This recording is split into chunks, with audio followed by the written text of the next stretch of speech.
Hi, I'm literally a ghost, and I'm the writer and designer of the tabletop role-playing game system Standalone Complex, which you're about to listen to an actual play of with the crew of On the Shoulders of Giants and special guest Iris J. Up front, I'd like to say that Standalone Complex is based on the Blade Runner role-playing game system by Free League Publishing and isn't an official product associated with them. Standalone Complex is also based on the Ghost in the Shell franchise and uses elements from all of its incarnations to tell detective stories. It is also not an official Ghost in the Shell product. As with the franchises this game draws so much inspiration from, it tends to deal with some fairly heavy stuff. We're all friends and we're here to have fun, but the story that we're going to tell includes graphic violence, suicide references, and discussions of body dysmorphia. We want to have fun with the game, but I think it's important to have this note up front. We, as players, know what to expect. We're excited to bring this to you, and a lot of effort has gone into creating this story and the system that drives it. We want you to be excited to listen along with us as we explore Newport City in the future year of 2025. Anyway, thanks very much for listening, and I really hope you enjoy.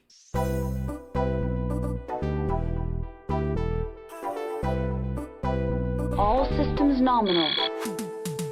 それでは早速全速前進 You know what the weak point of a mech is? The fucking pilot. Get away from her, you bitch! His papers say he was a raven. Protocol 3. A pattern blue! Welcome to On the Shoulders of Giants, a giant robot power hour discussing mechs across media, their stories, and why we love them.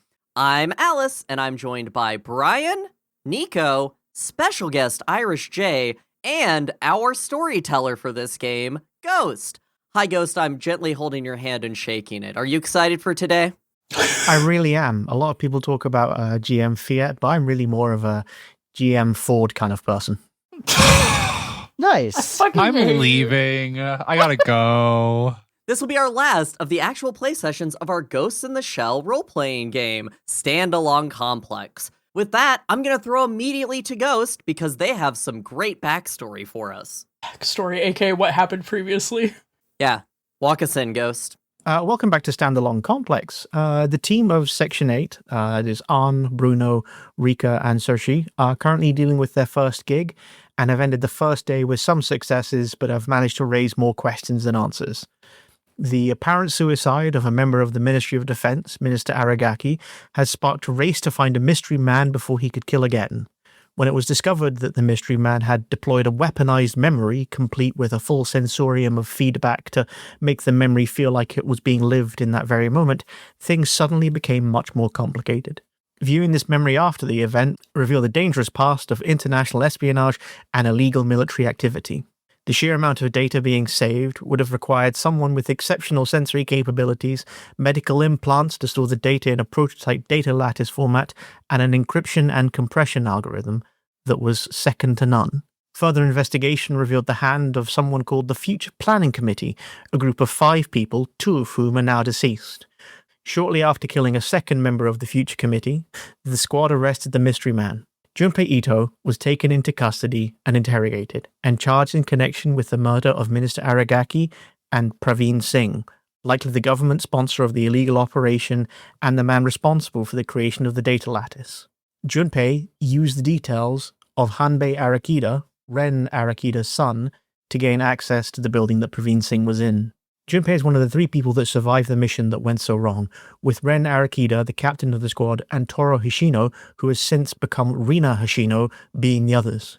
During his interrogation, he revealed that he believes that Bill Slow is working for the ECIA, the Empire's Central Intelligence Agency. He's informed Section 8 of the whereabouts of Ren Arakida, a cyber cafe named Kytheria in Soka Village, which is part of the prefecture Minister Aragaki represented. He passed over the other memory bombs and explained that he believes that the squad were dispatched with the intention of being discovered. He believes that they were lied to, and that the disaster that unfolded didn't happen by accident. He hasn't been able to explain why this happened, or why such detailed recordings of the sensorium that Toro Hoshino had to take, but he's convinced that someone is responsible for what happened. The last 3 members of the Future Planning Committee, a man simply known as Barandal, a woman called Dr. Mei Kuranaga, and a totally legitimate American paper salesman named Bill Slow, are in the wind. with Bill having been approached by Rika last episode, only to slip through her grasp. Barely. So we join them at the start of the shift on day 2. Barandal and Mei Kuranaga are likely the next targets, with Rina and Kotheria Cyber Cafe also being a priority for the investigation. All that, and Saoirse has started receiving nuisance phone calls, which, when decrypted, spelled out 2501. It's probably a safe combination if I had to guess. No, I'm kidding. Probably. Probably the phone number for a hot girl, a hot single girl. You know, I was looking back at our data log from last session, and I think Section 8 might be full of idiots. And I love that for them, but I'm really hoping we can pull it out in a clinch at this last moment. Okay. No, we got this. We got this. I thought about coming in here and begging Ghost to have us switch it so that Rika was going out to the cyber cafe instead, but that ship has long sailed, so excited to see what happens today. We've sailed with the most awkward car ride in existence. Yeah, we've got to have that car ride is the thing. It's sushi and on. We only have a day left to solve this mystery before Section 8 will no longer exist. I think we're locked in. I think we got this. Yeah. We got this. We got this. You guys put a lot of effort into the first day. You covered a huge amount of the territory for this case, so you are kind of in a place where it feels like this will wrap up in the rest of this session, which is good. Good. So we have it's Bruno and Rika. Yeah. And On and Saoirse. Yeah. Okay.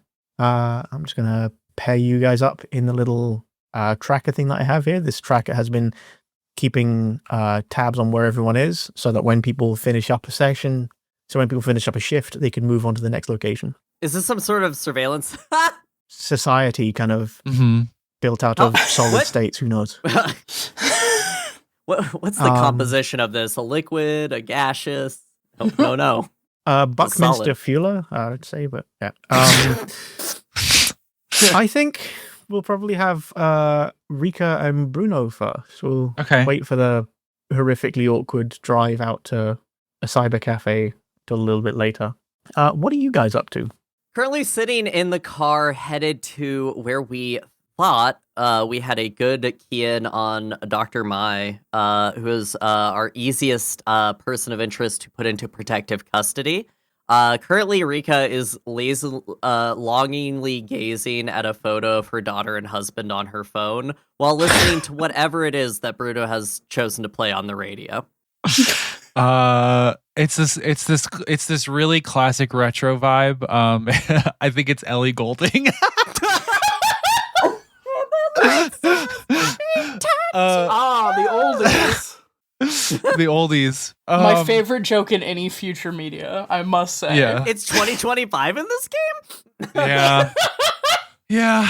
And I would still say that. This, it's now the past, so. That's true. Yeah, that's what's happening. So we're on our way to the doctor then, which we don't know where she is. Do we know that? I don't think we know. I mean, you know where her residence is. Yeah. You know where her work is, and you know where she lives. So what time of day is it? Yeah, would she be at work? You're currently on the second shift of the day, so it's about like midday towards afternoon. Okay, we should probably do the work. Can we put in a public information request to see if she's at work? I feel like that's data that we might be able to have access to. Yeah, just to see if she made it in. Want to cut out loose ends, you know? Yeah. You find out that she hasn't made it to work, and she has not phoned in sick. She just hasn't phoned in. Fuck. Do our squad cars have built-in lights, or does Bruno have to take one of those dome lights and put it on top of our sci-fi car? I think you know the answer. If you're having to ask, you know. I think we're going to head that way, but I don't think we're going to call in patrol units right now. I think we're just going to be cautious about it, but concerned. Yeah. But we're going to speed over to her house. Okay. Yeah, you speed on over to her house, and it is a rather elegant place in one of the suburbs around town. It's 2 floors, 2 cars in the driveway.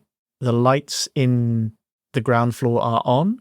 There is a surveillance camera-style doorbell at the front. You can see that there's like a little kind of gravel path up to the front door. It has a nice kind of burnt oak door with a faded glass. I don't. What's the kind of word? It's like a sanded glass. Frosted? Part of just frosted glass. That's the one. With a frosted glass viewport through. There's a little letterbox. The mail hasn't been checked since yesterday. There's music playing on the inside. Oh, they got morning deliveries here? Yeah, morning deliveries. Also, Rika, I just want to have a quick question. How much stress have you taken recently? Like, how much? What's your current resolve? I'm doing extremely well. I have 3 stress out of 5 resolve. Okay. I currently am at a max stress. If I do anything unrelated to the job, I'm going to be rolling at a disadvantage. Yes.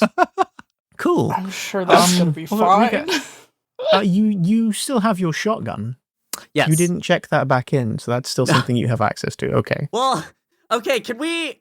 I hate to retcon immediately, but could I have switched that for a, let's say, a squad automatic machine gun when I came in this morning? Because I was reading my augments, and one of my augments says I don't have to brace heavy weapons. And I started thinking, why stop at a shotgun?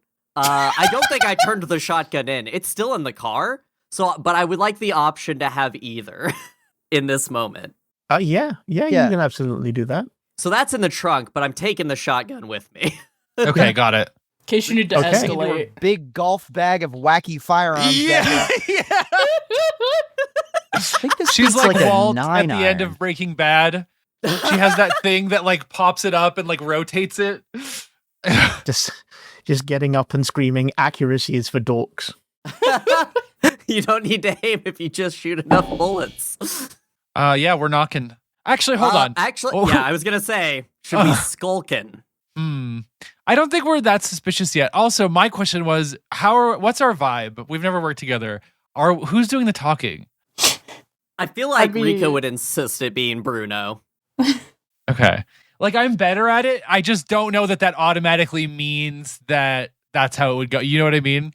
Well, okay. So to go back to the system itself, I've been on the force a long time, and Bruno's newer, right? Bruno's newer, but Bruno's also like comes she would from pull a rank. She would be like, "I'm a ranger. I don't do the talking. Okay, I'm here in case fair. things go wrong."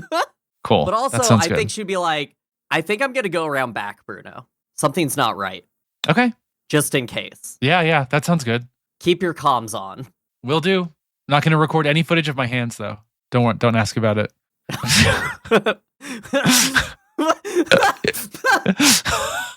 I assume this has to do with crime, but I immediately went to feet pics, which is not good for me to know that about myself.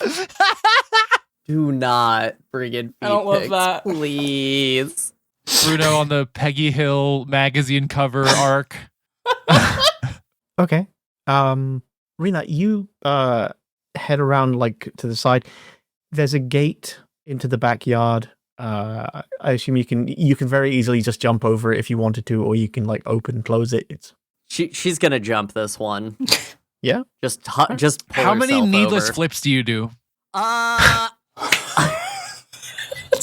think it's not flips. I think she is close to the ridge, but when she hits, she rolls 3 times, which is more than you need to do.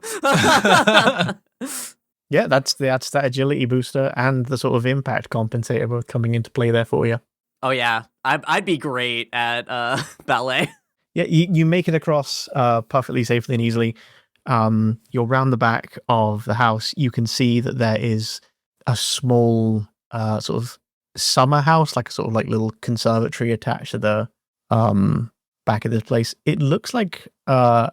Kurinaga's done pretty well for herself. Like this is someone that is financially very stable.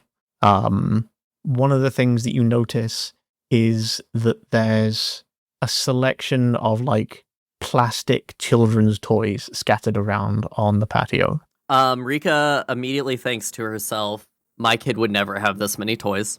But we have a modest and respectable life full of love. Oh my God. Is she mommy dearest? Is she letting her keep one toy from her birthday gift collection? No, she just we're poor. I'm a beat cop. He works in sanitation. I think Rika will just key up and be like, all right, I've secured the back. Knock the door. Okay, knocking. You knock on the door, and after about 15 seconds, it opens, but after 10 seconds, you could get the feeling that there was someone on the other side of the door. Like they looked through the peephole at you. You see on the other side a slim woman in her 40s. She looks extremely tired, like she hasn't slept properly, like she hasn't showered properly. She seems very stressed out, like dark bags under her eyes, a ponytail that looks like it's kept so tight it hurts a bit, but it's kind of started to come loose. She's wearing sort of turquoise sweater and just like a pair of jeans that look like they've seen slightly better days. Over her shoulder, behind her, you can see 2 suitcases. Okay. Can I help? What do you want? I think Bruno like looks at her for kind of like a long moment. And given that I have an A in empathy, I'm just gonna make a quick deduction here. And I'm just gonna say he says he like shows his badge and he's like, "Hi, my name's Byrne. I'm with Public Security Section 8. Would you like the security of an armored tank?"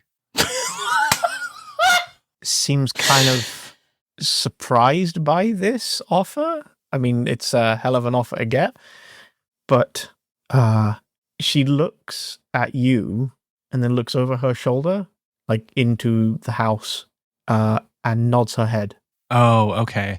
Do we what is the communication situation vis-a-vis like how visibly are we communicating? Do you know what I mean? I think we because you have cyberization, right? You're I personally do. cyberized. Yeah. I think we yeah. just have that little comm circle in the corner, and So you just is have. but do our mouths need to move? Is basically my main. Oh, I would say on first Question. meeting with someone, probably. But if I wanted to talk to Rika, Oh, Rika, no, you to talk to Rika, you would just be able to like brain Okay. message. I'm definitely gonna say I'm pretty sure someone else is in the house. I'm going in. Okay.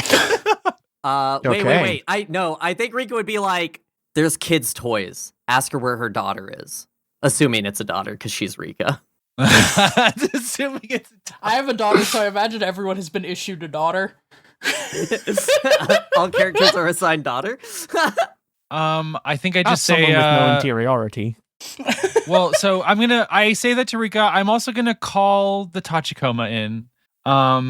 And then I'm gonna say, is there anyone else here? May nods her head and she says, "Yes, my son's here. I'm just trying to keep things as normal as I can. I had a visit today from someone else that I think is involved in what you're investigating. Seems pretty probable. An American. Did he say his name? He didn't say. I know him. He's William Slow. Williams. The government name. The government name drop. William Jefferson Slow? All right. What's her name? Dr. Mai? May Kuranaga. Okay. Dr. Kuranaga, I'm afraid we're a little bit past normal, but I can make you as comfortable as possible, you and your son, if you come with me right now. I was going to fly out to Hong Kong. I was just going to leave. How on am I going to be about this? Every day you should be asking yourself. Doctor, give me 24 hours and I will see about getting you a flight. But there are some things we need from you first that could really help in terms of, well, it could help everyone involved. Can you keep me and my son safe? Yes. Can you promise that? Yes. Okay. Would you like to come in? And she steps to the side. Rika's entering through the back at this point. By the way, she's breaching the residence. Fucking heart attack. Yeah. I think Doctor, I do step inside. Like while I was so excited, I said, I should be upfront with you. I am here with my compatriot, and we were a little bit suspicious as to why you weren't at work and hadn't called in. And so I did have her circle around the back. So don't be surprised. Oh, okay. I mean, I'm packing to leave. Well, the good news is she's not very scary looking, so it'll be all right. There's a scream of a young child as Rika opens the conservatory door, like the little sort of French door, and steps in. Rika, you still have your shotgun on you, right? Yeah, no. It's Okay, with yeah, me. just Oh, boy. checking. Yeah, the kid seems incredibly panicked. May turns on her heel and like sprints through the house.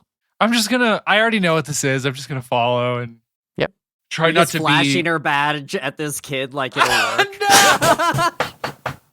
I'm allowed. keep I it know down, I didn't kid. check it back in, but I'm the good guys, kid. Keep it down. Stop screaming. Yeah, I think we just let her access her child and see if she can accurate calm him cop down a little bit. behavior. Yeah. Rika is gonna be like, hey, keep her for a minute, get her ready to move. I need to check out this office. I gotta dig through Yeah, shit. I guess This I'll is just now evidentiary. Yeah. I'll try to kind of Or do you want me to do that and you dig? No, I think you should do the investigating. We can just kind of abstract that I'm de-escalating the child situation. Okay. Yeah. Give me a quick roll on that one. It feels like it's going to be pretty easy. But can you give me an empathy plus manipulation? So that's an A and a B for you, so a D12 and a D10.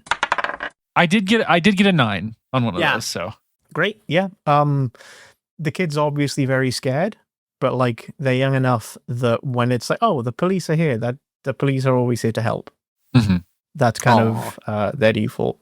You have about 10 minutes before the Tachikoma shows up. Okay. One of the requests that you put in is it not be driven by the Californian, Yes. that it be driven by Tibolo, who is the sort of much nicer normal Mediterranean woman. Yeah. Do you want to wait for it to arrive, or Rika, did you want to check for traps? No, I think Rika is working on the idea that the future planning committee are the true criminals in this, and that the special forces squad that was sent to die were just Shafe in their project. And obviously, Dr. May was the one who did the implants. And this seems like it's not something you do at the local general hospital.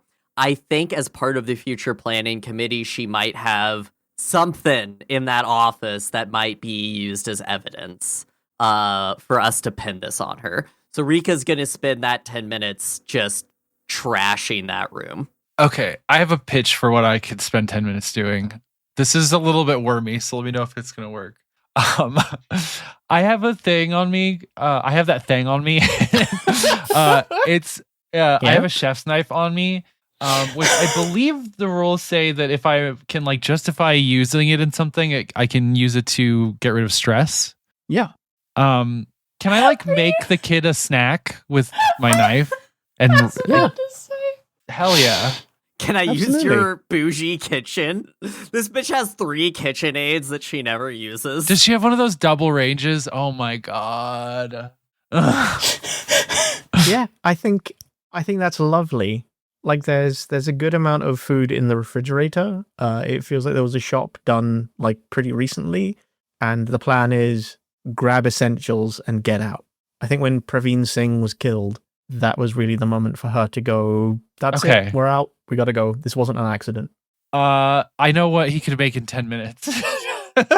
Sushi. Is it Beautiful something from the Twilight tuna Mirage belly cookbook? Sushi. No, it's not something from the Twilight Mirage cookbook. It's, Available now at all the retailers. available now on all platforms.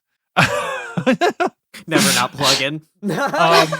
On all platforms, by which I mean the one platform at which you can get it. It's spam musubi piccata is what he makes.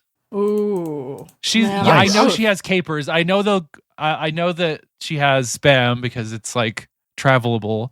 Perfect. Yeah. Easy. Alice, stick it in the show notes. Let's go. Okay. So, you make a lovely sort of like little snack for the kid, and you sit down with him. Rika, when you try and get into her office, May just like tries to put herself between you and the door. Rika just looks at her and she says, I don't think now is the time to be drawing lines, Doctor. Not after what you did. She seems to shrink at that. Ooh. I didn't do anything wrong. Instead of digging in through the office, she's now a mother talking to a mother. And she reaches over and she puts her arm on her hand on May's arm, and she's like, look, I understand. I was a soldier. You think I did shit that I wanted to do the whole time? I get it. But what you did fucked those guys up. You're gonna have to live with that for a long time. And you know what that did? It put your kid in danger. That's why we're here. So maybe you help me. Maybe you help me get information on the others, on Will. Shit, what's the other guy's name? Barandal. Barandal. Yeah. And maybe you all live for another day and you get to see your kid grow up without being in prison. But right now, you either need to work with us or I'm going to roll you over on my way to get after Rena. I'm going to let you take a manipulation roll, but I'm going to give you advantage because you make a very compelling case. So that is a D8, a D8, and a D6. In a terrible turn of events, I've gotten a 1, a 3, and a 1. Oh You beefed God. it, boss. I'm going to push it. Is that okay? Yeah, that's Is it okay? 2 stress straight away though. What will that do to me as somebody who has maxed their stress? Instant head explosion. Yeah, total scanners. Like in Fallout. Is it worth me pushing? Chat, this is me asking the group. Is it worth Rika pushing this? Try I and think fold it's May? worth pushing it, also because I want to see the terrible thing that happens to you. Yeah, I think you should push Yeah, it. I'm curious. Oh, yeah, we're playing a game. That's a 5, a 4, and a 1. Okay. Oh my god. Well, Oh, man. Oh, No. man. well. You might just want to go back out that sliding door and leave. I don't know. Can you just I'm exit taking the your scene kid before Ghost with my just kid left, now. by the way. Yeah. Ghost just like Ghost got is done up. with us. Yeah, we're good. It's gonna Ghost, things went bad. The stress of this whole thing is sending Rika into a spiral. Why did I do this? Why not the emotional one? I was doing kid stuff. That's emotional. You're right. You should have just picked her up bodily and placed her behind you and then gone into the room. Here's the thing. I'm so dumb in intelligence. It's all D's. I would not have done any work in there. I took the opportunity in front of me. Oh my god. Will a machine gun help me in this situation? probably not. Rika, can you roll me 1d6, please? May looks at you and she just she's obviously not going to be in a position to push back, especially not physically. She looks at you when you say these things and you threaten her with the rest of her life in prison, especially after Bruno was just saying, we can keep you safe, we can do all this, we can do that. And she looks at you and your agility mechanisms kick in and you almost dodge out of the way when she spits at you. Whoa. And she says, don't you fucking threaten me. And you feel so wretched about this. You feel just the worst. And you don't realize that your right hand has balled up into a fist and you're just squeezing your hand and a little bit of white lubricant, and it's the closest thing to the sort of riding blood kind of pulls at the palm of your hand, and you take 1 physical damage. That is your stress collapse. You are now back at 1 stress. You've taken 1 physical damage for the point of it. There are other things that can happen. You got off pretty lucky with a 4. Yeah. But if that, for example, did put you into 0 health, it just ends your character. You just kind of quit out, as it were. And do remember, you can't heal physical injuries out in the field. I have to go to. I got to go in the lab. Miss Forrest Cyborg. Yeah, I think this kind of messes Rika up, and she sees the darkest part of herself that is an absent mother and has also failed her own child. And, you know, she'll probably have to talk to a therapist maybe someday. Not yet, but for now, I think she stops pressing the issue and she goes to check on Bruno. I think she doesn't even go into the office after that. She doesn't apologize, though. No. Yeah, that's fair. Cool. The vibes are chill. We're eating spam musubi piccata out here. You're all laughing out there, and we come out of the back room. Yeah, you get out there. After about 10 minutes, the Tachikoma arrives, the big olive drab looking tank thing. Kibolo climbs out of the rear hatch, and she looks at the house. Hola, anyone in there? I open the door and I like wave. Yeah, I'd say I like motion to the doctor and the doctor and child, and I'm like, all right, time to go. You can put your bags in my car and we'll keep you in the tank. And I'll stay next to you you in case there are snipers. The kid looks at the Tachikoma and kind of clutches in closer to his mum. And the Tachikoma kind of clumps forwards and goes, asserting secondary profile. Hi, kid, how you doing? Oh no! He had that the whole time? And the kid suddenly kind of warms up to it. It reaches out with its like little grabby hands and like gets the bags, loads it into the back of itself, and then like crouches down and tilts over to one side. And Tibolo looks and goes, I kind of snuck the secondary profile in. Chip. I think it's going to become the default one.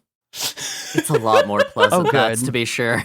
I don't think Bruno has a particular opinion on it. It's just kind of looking on like, okay, freaky child robot that can crush my skull. Yeah, protective custody. Load it up, and we're gonna send them back to Section 8. Okay. Bruno, we might consider going somewhere else than back to Section 8, but at least we know that May is secure and safe. Yeah. I mean, now that May's not there, you can just go in the office. Oh, hey. Bruno, I tried to dig around, but you think you can see if there's anything in her office related to the future planning committee? Don't worry, I can get through the door if it's locked. About all I'm good for. Well, so could Bruno. He's really good at lockpicking. You could say I'm the master of locks. Oh, really? Wow. Yes, I can do this. I will say my intelligence is a C, so it's not like I was that much better off than you, but yes. At least one of us is digging. Cool. You head back on inside and you find the little home office. It has a very simple lock on it that anyone could break other than like a 3-year-old child. It seems like it's a lock to keep a kid out of an office where they like might see images of surgery or whatever. Yeah. Rika still breaks the doorway. Yeah, I mean, that probably makes you feel a little bit better. Just a Like, little. yeah, you're a hammer in a world full of like screws, and you found the nail. Rika is even more Bato depressed than usual. Those arms are crossed. Hey, there's a 7-Eleven down the road. Do you want to go get an energy drink? Or you seem stressed. Yeah, you need anything? No, I'm good. I just had spam musubi piccata. You sure you don't want a boss coffee? Okay. All right, Rika's gonna go get a white He's gonna diet go monster. cool off and be rancid in a 7-Eleven. So anyway, now that that's done, is there anything expensive in here? Yeah, there's lots of stuff. Oh, There's that's why. Oh, that's why. Do Okay. you ever remember? yeah. I knew this was coming. There's a lot of like medical and diagnostic equipment. There's a bag that's full of pharmaceutical grade products, painkillers. I don't know what kind of stuff is Bruno looking for. Is he going to be like, oh yes, check out all these opioids that are in here? That's yeah, totally I don't my know that he's thing. into the opioid trade. They sell pretty well. They do sell pretty well, but you know what sells also pretty well and is like it's way easier to find a fence for like some surgical grade steel than it is to like be a cop and try to sell drugs. Do you know what I mean? Yeah. Yeah, you find there's a little tablet computer. It doesn't take you in particular very long to like be able to look over this whole place and just be like, I see where if I were hiding stuff, I would hide stuff. Okay. As a skimmer, you can pretty quickly diagnose a room. It doesn't take you long to find that one of the desk drawers is locked. There's probably a key in here somewhere. If you want to give me a intelligence plus observation, so that is a D8 and a D6. Bruno, like, I have a key right here, holds a butt of gun. Okay, not too bad. I'm gonna leave that one. That's a 7. Yeah, that's cool. That's a 7. That's really, you just need one success.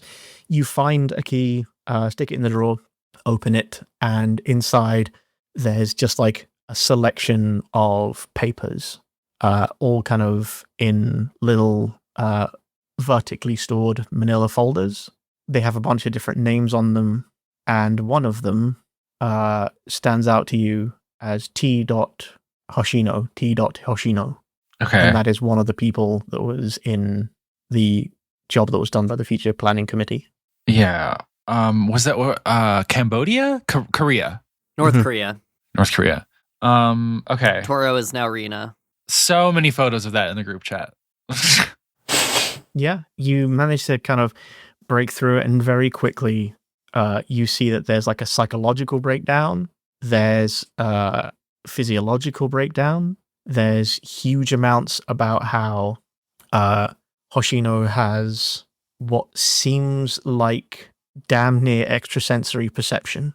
They have a level of capacity to feel and experience things that is outside the norm. Oh my god, they're a new type. It's not like supernatural, but it is able to see and hear and feel things. So when the human brain filters out like 90% of what it sees, it feels like he's operating fully as like a normal person, but it must be filtering out more. Okay. Damn. All right. So he has what they go by Rika now or Rina now. Yeah, Rina. So they're they have spidey sense or something. That's good to know. I'm gonna pass that along to On for sure. I'm assuming there's still there's just total silence, and then a text goes off with all the images in it in the car. It's a lot. Yeah, I think this is a moment On gets this, and then just like looks at Saoirse and is just like, handle that, would you? And that's like great, cool vibes, even better. She's driving. It's making more and more sense why they used Rina as the camera. On's hands are at 10 and 2, and that is not negotiable. On driving alone, a cigarette, like a white wine, or like whatever driving would do. On driving when Saoirse could ask her to do any task, including signing divorce papers. My hands are full. I simply can right now. This is a classic car. I couldn't possibly.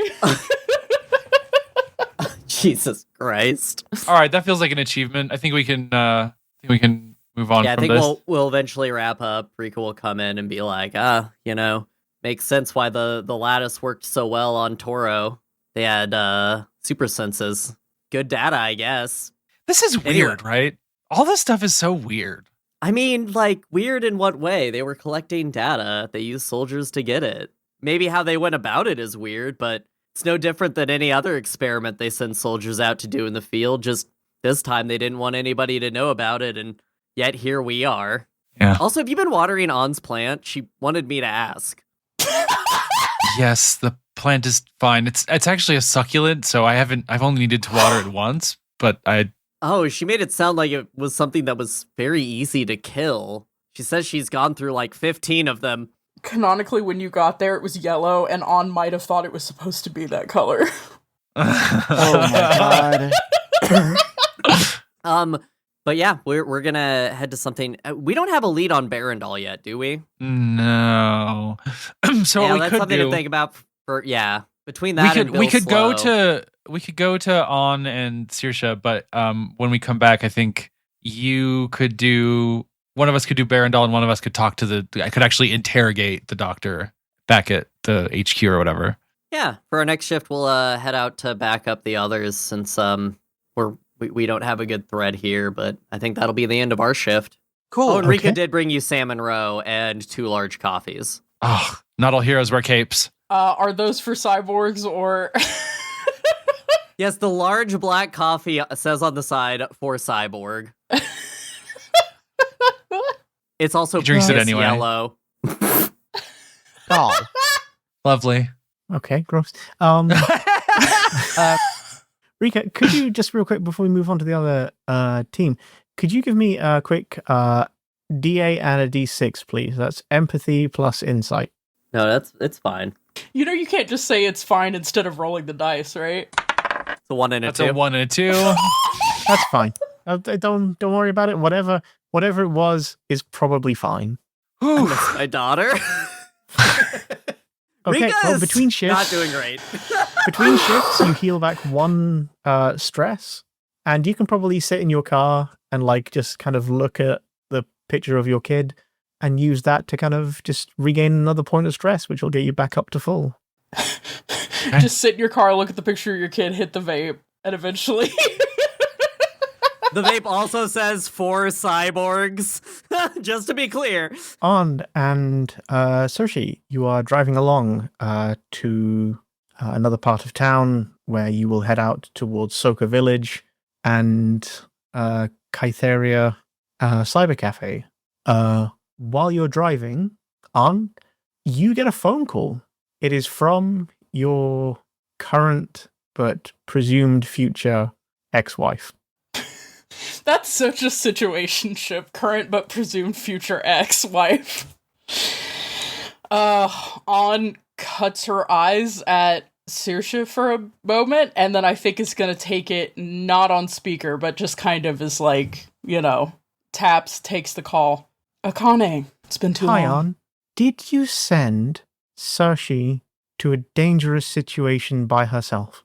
That's Because yesterday she came home, she didn't exactly fill in with a lot of details, but it sounded like she was at the place, Honka Robotics, and she didn't go there with any backup. And my assumption is that you're in charge of sending people to places like that.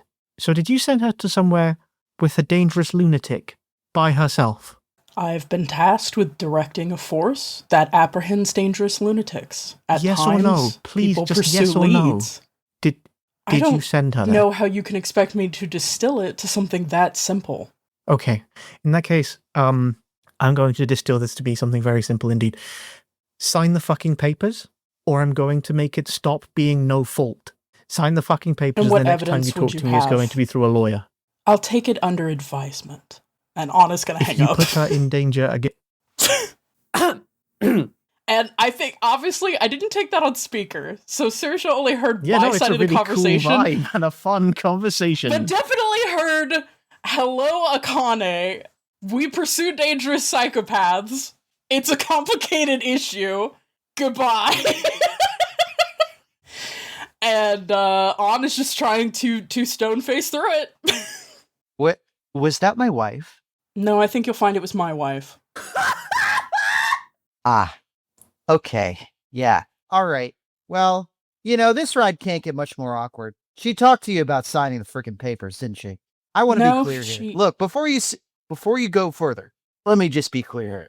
I understand that we are first and foremost co-workers, and that we are first and foremost obligated by our jobs. Do what we need to in the interest of the state.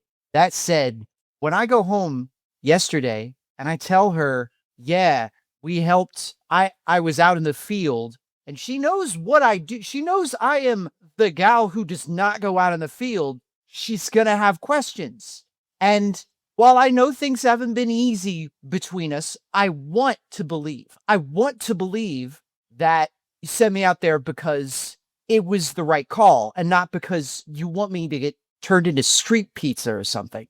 I want to believe you would not use your position of authority to enact some sort of petty personal vengeance on me, someone who does not wish you any ill. We just all want to move on with our lives. I really want to believe that you're a better person than that, but I think On's hands flex on the wheel. I need some kind of collateral. I need some kind of proof that I can't just make up a little version of you in my head and pretend that is a good person. I need some proof that that you don't just want to hold this grudge over me for the rest of your life. On's hands flex on the wheel. Her knuckles whiten, and I think it really kind of makes the wedding band that she is still wearing stand out. But when she speaks, she's completely level, and she says, I am not a blunt instrument, and I don't see you as a threat. If I actually wanted to somehow remove you from this picture, if I actually thought that you meaningfully were more than a dalliance on the part of a woman who's very creative, but perhaps not very future-oriented, I might take some sort of action. But no, I simply assigned you a task I thought you would be best suited for, and as a professional in your role, I expected you to be able to perform this task. Unfortunately, we are in a line of work where there are radical variables, and you confronted one, and I don't need you or my wife, out of misplaced concern, determining that I am somehow no better than the criminals we're pursuing, and that I would exploit my position to achieve messy ends, because I can't think of anything more practical or more precise to use or to do. I am not that sloppy. Okay. Yeah, I didn't figure there was a good end game for this conversation anyways.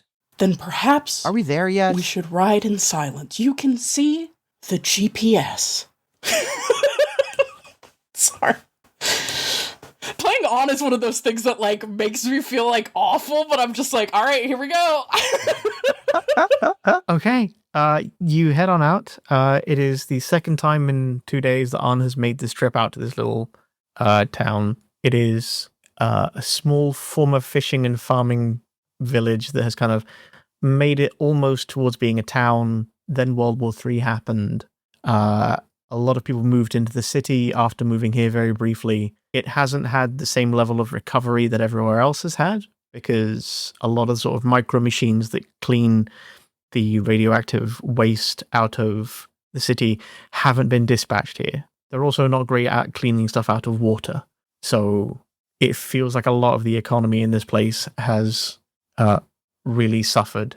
You can see that there are some posters for Minister Aragaki up and about, sort of old sort of campaign literature. Some of them are graffitied with a few statements about abandonment, about how he hasn't been doing the best job that he could have been doing. Some of them have little sort of candle vigils around them at this point, because the sort of rather startling event that happened here recently. As you drive through, you can see that the river flows towards Newport City. You can see that it branches off into a couple of different canals. There's bits that run next to the freeway. There's bits that run under the freeway. It's quiet town that feels like it's another one of those little places in Japan that is steadily spiraling its way towards a terminally low population. The only building that you can see that has more than one floor is the Kytheria Internet Cafe. I think On's phone pings like 3 times with not text from Akane, which you might expect, but actually just like messages from her fucking parking garage consortium she's part of that are going, hey, there's no safe parking garage in this area. Would you like to reroute to a different destination? And it does that like 3 times before On stabs her finger against it and pulls in. They're not quite at the Cyberpack Cafe, but I think she street parks kind of aggressively, very quickly, and with her hands firmly on the wheel, and not looking at Saoirse. She says, since I'm under such scrutiny, it behooves me to give you a warning. I have a suspicion that the individual that we have known as Toro, who now goes by the name Rina, may be something quite dangerous in a cyber realm, so to speak. Whatever use their body may be at this point, my understanding, or at least what I seem to have gleaned from Junpei, would suggest that they are more native to a digital environment now than they ever were before, and before they were gifted. Direct access to systems here may be extremely dangerous, especially for you. I would advise you either use a dummy backup, or, if it is unavoidable for the interests of the investigation, you may route through me, as I don't have a cyber brain, but I do have the ports, thanks to my language processor. Do you feel more secure in approaching this potentially dangerous situation, which is also within the purview of your job? I am your nerdy guy, boss. Don't call me boss. You're my senior officer. I'll bring a dummy barrier so that we won't be both incapacitated in the case of some sort of altercation. I wouldn't want one of us to not be able to watch the other's back in a worst case scenario. Yes, I wouldn't want that either. And then On will park closer. Let's go. Yeah, okay. On, locks her car and then just, looks at it for a long moment. It's so funny for her to be, such a hyper bitch and then also be standing there I don't want to leave my car on the street. But anyway, she does walk away from it. Convertible. If you don't have the club, whatever's going to happen to it is going to happen to it. I know. And that's exactly what Anna's thinking, and she's like, I've just got to walk away. Because she's trying to be professional. Anyway. If it was with Rika, she would be like, can you see if we can requisition a club or whatever? But with Saorise, she just straightens her back and then just walks to the cyber cafe. Stop. The front of it on the ground floor is pretty unassuming. Glass frontage with a bunch of LED boards talking about connection speeds and the games that come pre-installed in the computer. And the many computers, sorry. It talks about being open 24/7. It has preferential rates for people that buy time in 6-hour blocks. There is a large power substation to the side of the building, and it looks like an industrial-scale, uninterruptible power supply system. So you can tell that this feels a little bit like overkill for something that's like a cyber cafe. You would not expect this is the sort of thing you would have at a data center, not at a sort of residential or commercial building. Especially one in a podunk town like this. This is some beefy tech. They're Bitcoin mining. We're going to find another Bitcoin mining. The counter's right inside the door. A dozen blinking lights mounted in shelves behind a familiar man. He's definitely more familiar to you. You recognize him as the captain. You recognize Ren Arakita. What? There's a vending machine stocking energy drinks, snacks, USB cables, portable hard drives, and hygiene products. There's a bathroom in the back and a set of stairs that go into the first floor of the building, and you can see that there's a few customers in at the moment. A half-dozen computers line the walls from one of the 4 clusters in the middle of the room. Comfortable-looking chairs, not quite office chairs, but not quite the sort of ridiculous gamer bucket chairs, are placed in front of the machines, with RGB lights blinking at different high-intensity colors out of keyboards and cases.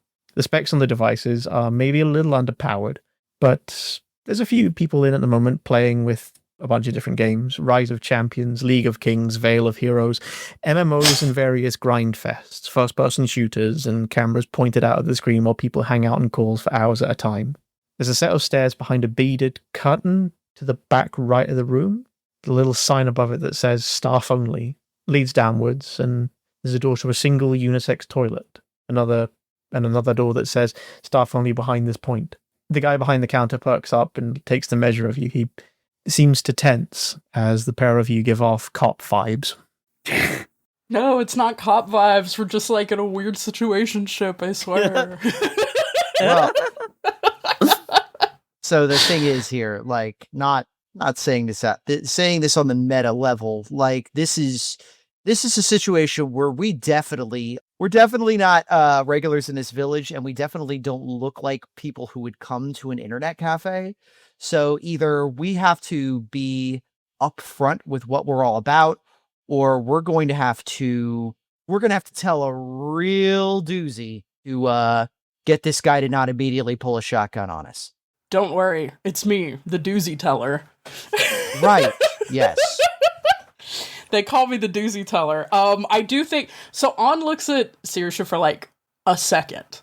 You could kind of tell if your relationship was more amicable, you might be able to like communicate more here. But I think both of us are so aggravated with the other that any kind of signal that On is trying to send like non-verbally is just like, I don't even think she's sending it well. I don't think it's being received well. It's just like, oh great, my boss looked at me for a second.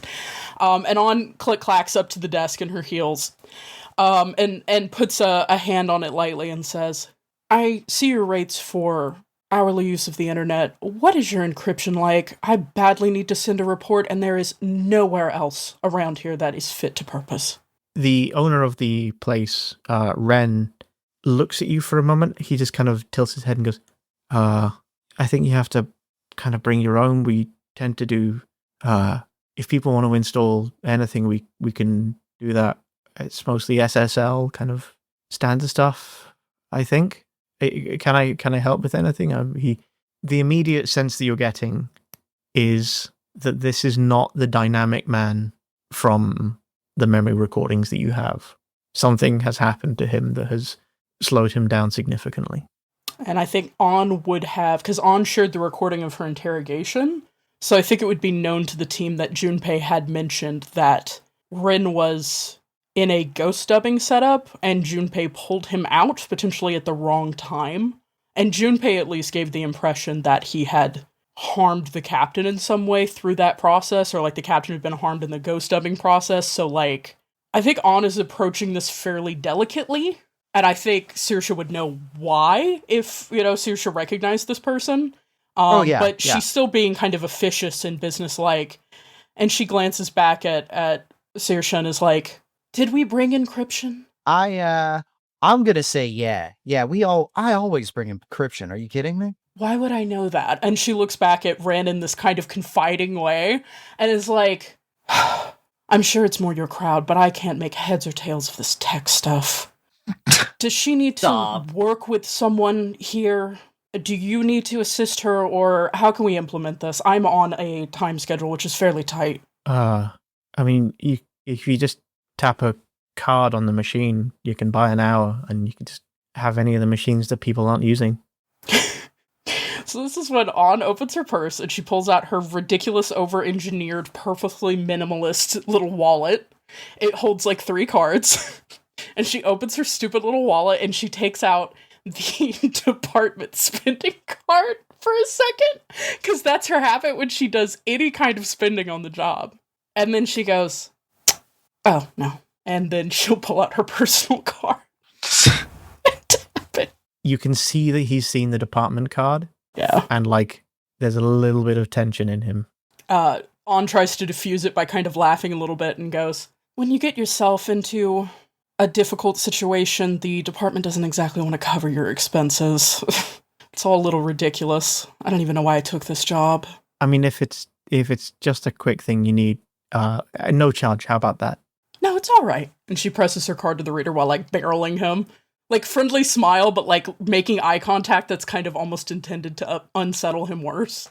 I think the intention that she's trying to do here is, suggest to him that he is misreading the situation. She's trying to gaslight him a little bit. Sure. What I want you to do in that case is I'm going to let you give either a empathy plus manipulation or an intelligence plus observation. Those are 2 different roles that will give you 2 different pieces of information. Intelligence and observation is 2 Bs. Empathy and manipulation is an A and a B. Those are really close together. Ooh. I do think what I'm looking for is less human intelligence and more intelligence. So I'm going to roll intelligence plus observation, even though it's not my best skills. Okay, I got a 2 and a 9 for 11 Great. total. Yeah, you get a decent read on him. He kind of seems like he wants you out of there as quick as he can. And it seems like he's mostly just there to, help people in, take the money, sit him down at something, and if something breaks, he usually defaults to someone else. Mm-hmm. Something very serious has happened to this guy that has called out just a huge chunk of who he once was. he seems like he has a respect for your role as a police officer, but it's that sort of nervousness of when you know you've done nothing wrong, but you still see a police car driving behind you. And he looks over at Sashi and just kind of seems a little bit confused, like he's trying to work out why this is a two-person thing. Yo, you got Stitchy Hi. and Lords 3 on these things? No, we only have 2. Oh, man. I like 2 more, That's though. fine. It's 2 got the kinda stamina really had system. Yeah, 2, I mean, 3 got rid of that and it had the regenerating health. It just took all the challenge away. Hey, listen, I'm really sorry. I lean close to him and he's like, and just be like, it's, and I glance over at On and I'm like, I try to send her the signal. It's like, you better go with me on this one, but I know On is not going to receive it. So I'm like, okay. Like, I think what's funny here is you've just sent the same signal On attempted to send earlier, which is just go with me on this. And so I think you're sending the same signal and not receiving it. Just go with me on this. Like, listen, when you're dating a cop, sometimes you got to expect that they don't really know how to interact with normal people. We've been together for a while now. Completely still. But this is for my job. Listen, I'm kind of an independent. I'm in new media. I'm a bit of a. I have a blog that I gotta. I've given you the time on the computer. What more do you want? I just wanted to say sorry if my girlfriend is a little weird at you. It's fine. It's totally fine. I'm a little rebooting. I'm a little confused. I mean, No, you're cool. He seems like he's. You got a really nice place here. I'm sorry to freak you out. Anna's gonna cut in and say, if you don't feel up to helping us, is there someone else we can speak with? Hanbei's out, and I've not seen Junpei in like a day and a half. I don't know where he is, and well, what do you need? I was wondering. I'm doing an article about these sort of regional internet cafes and about how they're kind of keeping the concept of the video arcade alive in our modern times. Oh yeah. Actually, hey, since we're here already, and I need to, and it's going to be a bit while the babe works out how to send this up. Anna's taking like 66 psychic damage every time. And I think her response to this is to go, I'm just going to powder my nose while you have this little tete-a-tete. And she's going to start power walking towards the unisex bathroom. Later, babe. You have unlocked a fun new way to fuck with On. That is clearly apparent. It's so funny because she's not like resentful, but it clearly is like she would never have expected this to be the cover you would go with because she expects such animosity from you that it's kind of reset everything and she just default to previous action. Well, I mean, here's this like default thing. It's like, okay, so this, like in the car, it was like, well, this is probably how it's going to be for this entire trip. What's the exact thing that I could do that will get her to focus on the mission instead of focusing on being pissed at me? And the answer to that is to press my fucking luck. And it's working because I will say I'm going to walk firmly towards the unisex bathroom while Ren is having this conversation with Saoirse. I am going to divert without trying to minimize any attention bringing myself. I'm going to divert to the staff only door. Sure. Okay. I'm meanwhile talking to Ren about how do you pick out the games you like for these things? Like, is it kind of just like what's hot, or like do you go with like I notice you have a little bit of a personal taste, I mean, I try to just get I'm more sort of classic stuff. My son's more into like modern stuff. So like that's why a lot of the games, like, they're a little bit older, Plus, the machines upstairs, they're the sort of premium ones, and decent graphics cards and RAMs really expensive now. So Yeah, tell me about it. Because of Sam Altman.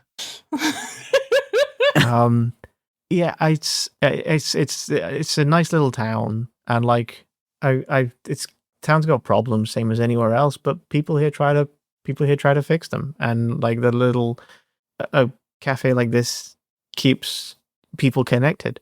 We have a lot of people that just come in to play games all day, but at the same time, there's like older folks that just don't have internet access at home, and they can just come here and have someone help them out. I can help with that kind of thing. I'm not really the security stuff. I don't really know much about.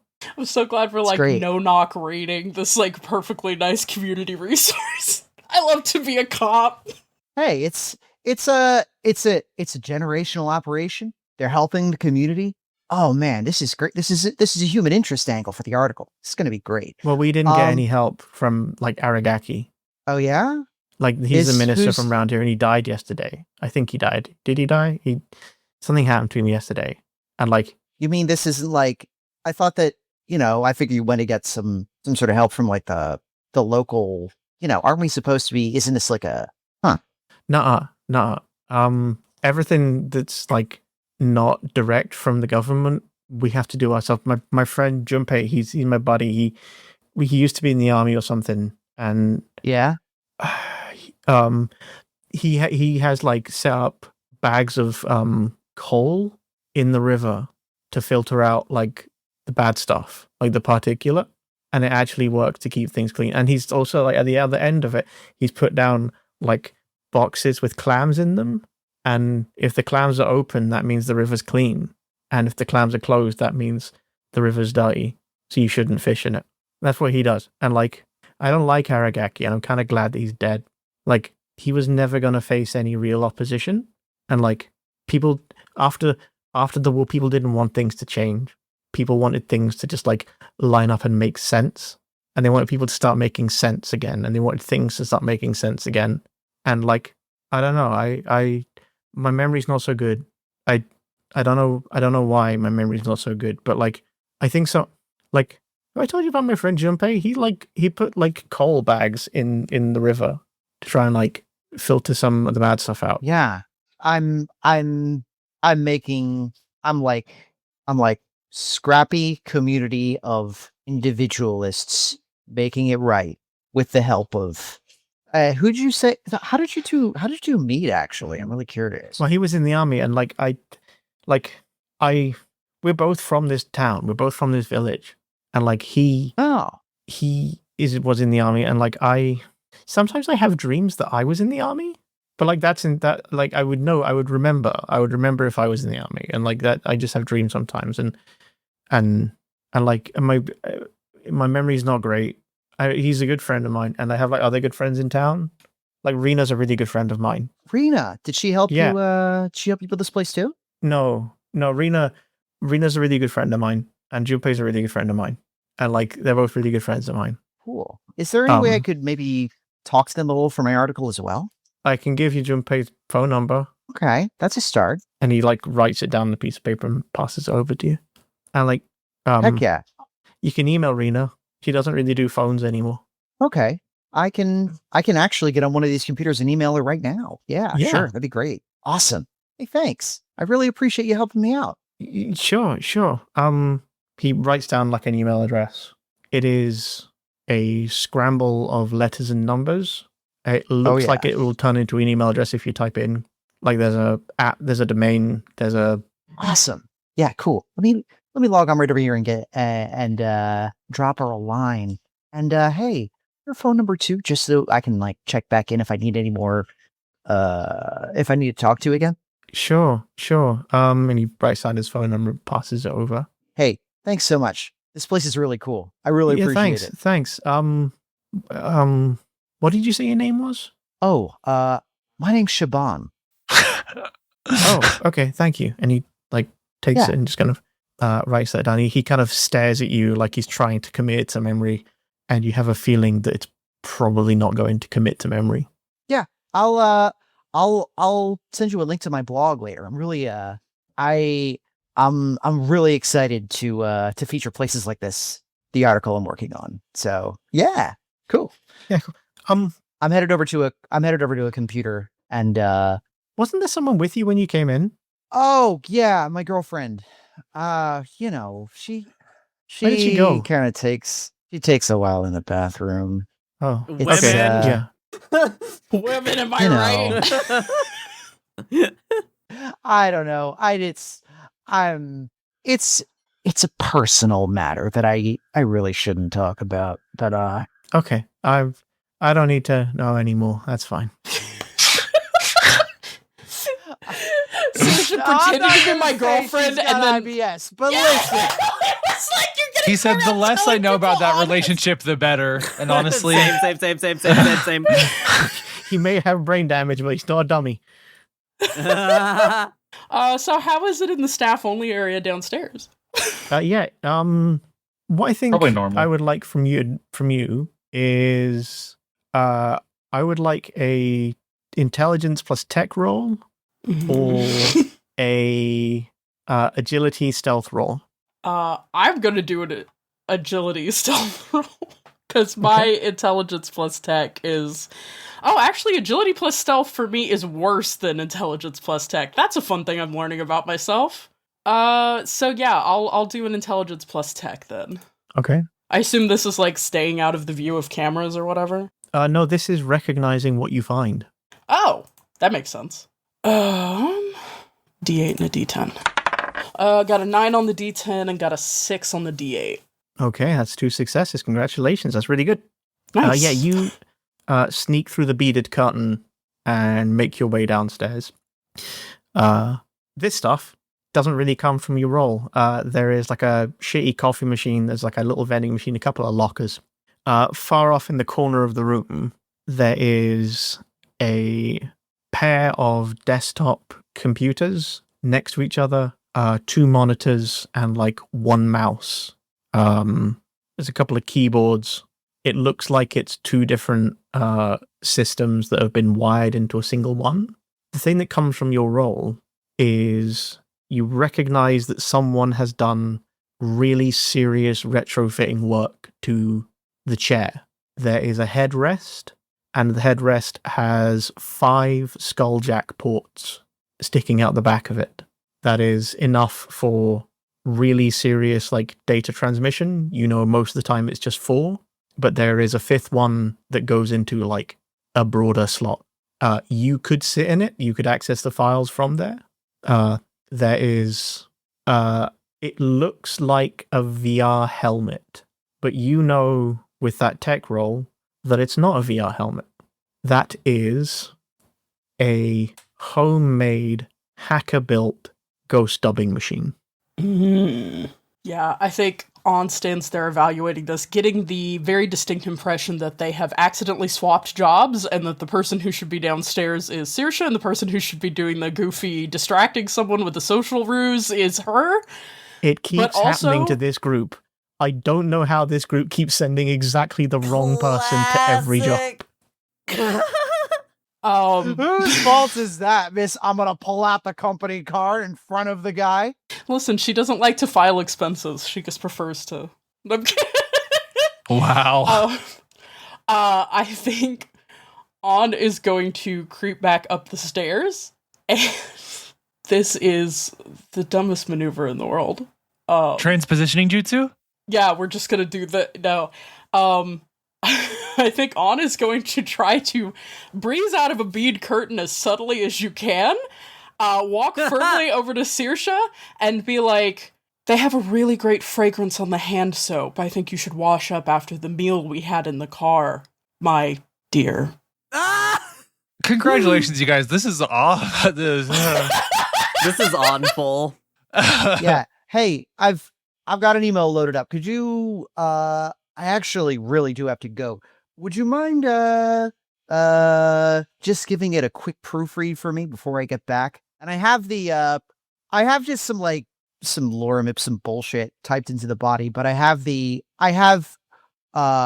Rena's email in the subject line or in the address line. And in the subject it says, "Hello, hi, is this Rena?" ? And I'm like, On like goes to swap seats with you to like sit at the computer, do the email, but before you walk away, she like catches your wrist very quickly and types into the email. It hasn't sent it yet, but types into the email, heavy equipment downstairs, ghost dubbing rig, and then says, "Oh, I think I've got it from here." Saoiris's eyes widen, is like, "Thanks, honey." Heads over to the back and then just tries to so gingerly dodge in through beaded curtain so as not to attract attention. Yeah, if you need to distract on that, Autumn's ready to be awful and snap her fingers and go, "I'm sorry, I'm getting a long download on my web pages. Is this as fast as your internet goes?" And just be a fucking Karen to be a distraction. Okay. I will ask you to take a stealth roll in that case, Saorise, but I'm going to give you advantage because you are getting cover from one of your allies. My girlfriend. Yes. These vibes are unbelievably rancid. It's like saturated. Yes. Cannot wait to hear about this. So wait, 2D, what 2D8 and then 1? So it's 2d10 and 1d8 because you have advantage on it so you get another one of your biggest dice. Yay! Oh, nice. All right. Yeah, that's two not successes. Okay. Yeah, you managed to sneak off downstairs. The distraction certainly helps. You head off downstairs. For that second success there, I'm going to make that so when you see the stuff in front of you, all of a sudden, the extra power draw into the building makes a lot more sense. Like a chair with the 5 ports, that's really serious business. Doesn't explain all of it. It feels like there's maybe some in a nearby building that's probably drawing more. Like, probably drawing a bit more from it. Like, it just seems really strange in general. You're able to get over to the machine, and it is locked. It is kind of powerful. You can tell that it's been used fairly recently, though. I wonder if this is how they got the recordings of how they tried to jerry-rig a solution around that guy having a crystal jammed in his brain. Only one way to find out. Let's crack this puppy open. Can I, with my dummy barrier intact, can I jack into the system and see if I can access maybe the buffer for the last few processes that it ran? The last few ghost dubbings? Yeah. Would that make sense? Yeah.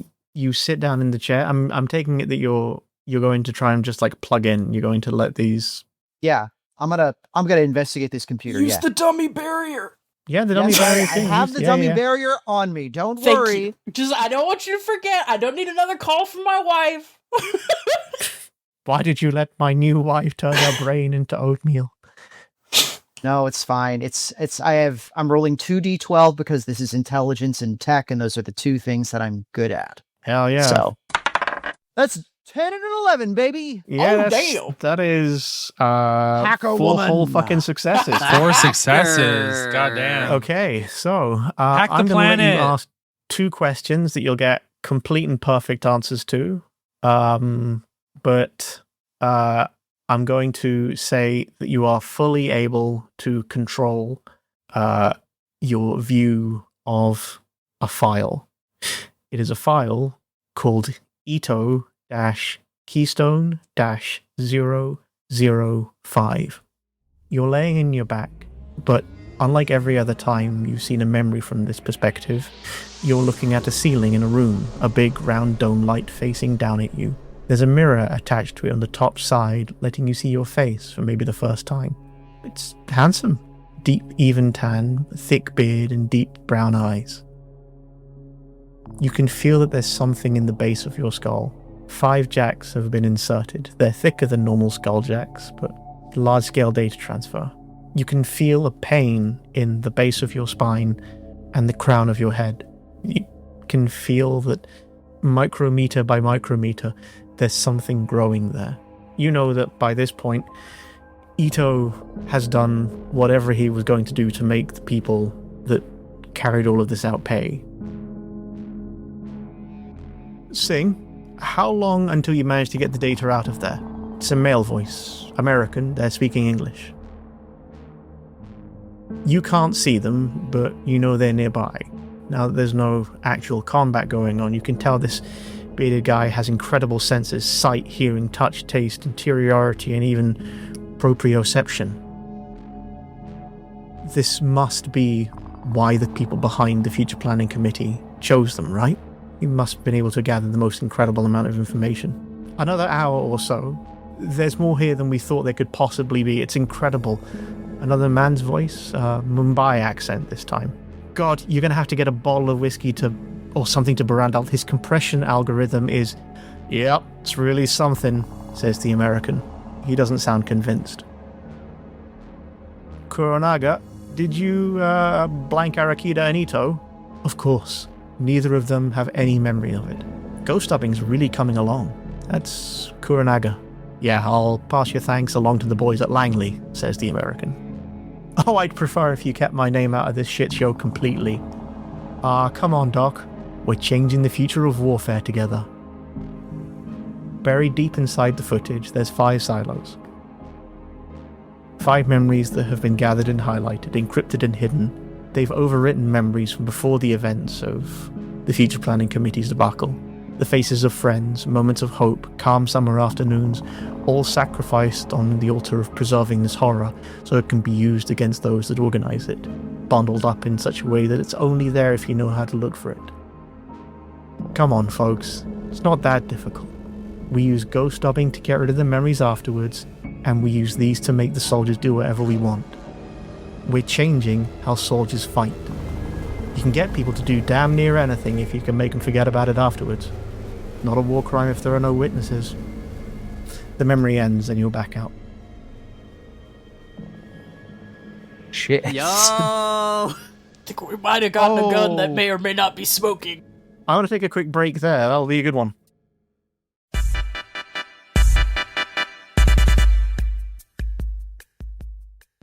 Hey guys, Alice here. Thanks for listening to On the Shoulders of Giants. We're really happy you're here, but if you know anybody who might be interested, we'd love if you share our work with them. If you are enjoying what we're doing, maybe send us a message, or what would really help us out is if you leave a review online. Really, a lot of the algorithms will push people down if they don't have reviews, so it really helps if you just go and write something on the internet. Heck, we might even read one on the podcast if it's really nice and makes our hearts go doki doki.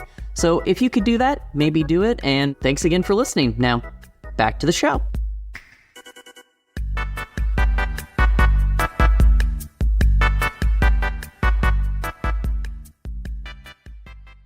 Soshi, you have 2 questions that you can ask about any of this, and I'll give you the answers for your wonderful runaway success that you had there. Okay. Let's see. One of these is probably going to be a more useful to the investigation question, and one of them is just going to be a personal suspicion that I'd like confirmed. My first question. Okay, Toro, the person they have guilty, the one they have strapped in here with the crystal growing out of his head. Do we have any records of what they did with him after done data transfer process? Was he just bent? Like, was he essentially like dead? Did they, what did they do with it? Did they like wipe his brain? What did they do with it? So you find out through looking through different files and searching the computer and the various memory banks that Toro was pulled out of the situation by Junpei.